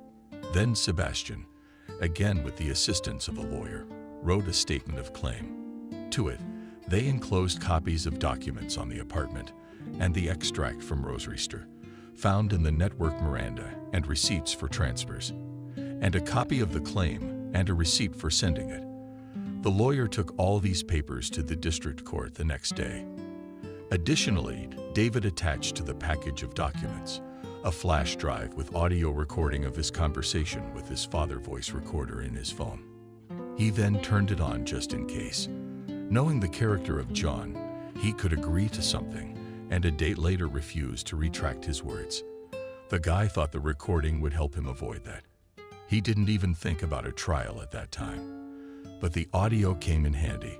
Charles said it would be another argument in Jenkins' favor. The trial took several months and cost the family a lot of heartache. Kelly and John regularly called the Jenkinses and asked them to settle the case amicably. They offered to wait. They threatened, tried to scandalize. But Sebastian and Miranda were adamant, although the elderly woman often had to take sedatives after such calls. They upset her too much. Miranda was too worried that she couldn't see the true nature of her new relatives in time. "Mom, why were you soothing her? Robert, you're not a psychic after all. How could you have known there was so much dirt in them?" "Exactly. David, I've been around them for years, and I didn't expect this kind of meanness. They're my parents." "You don't understand," Jenkins joked. "This is a big professional setback for me. I'm a psychologist with a long experience, with a doctorate. And it's unthinkable to misjudge people like this. Psychologist, you've been exhorting on the job, and outside of work. You're an ordinary woman, and like every human being, you have the right to make a mistake. So give yourself permission to exercise it." Miranda nodded, agreed. But each subsequent call threw her off balance. Not for nothing. Oh, not for nothing. She'd been so worried before her first visit for the city's scarecrow of heart to their home. She thought, but all things must come to an end. So did litigation. The Jenkins won the battle. The court ordered John to pay the full amount Sebastian spent on his loan, plus legal fees. It took some more time to fight with the bailiffs, who were supposed to collect the money and return it to its rightful owners. David was already at war with this service. Sebastian had no time to bother the bailiffs on a daily basis, and his health no longer allowed him to perform such active and energetic actions. So David appointed himself the legal representative of his father-in-law. 3 months passed after the court decision came into legal force. When the money finally arrived in the Jenkins account, the message about the deposit was read to Sebastian at dinner and was greeted with applause by the family. "I checked at the bank office, and everything is indeed in order," the man said.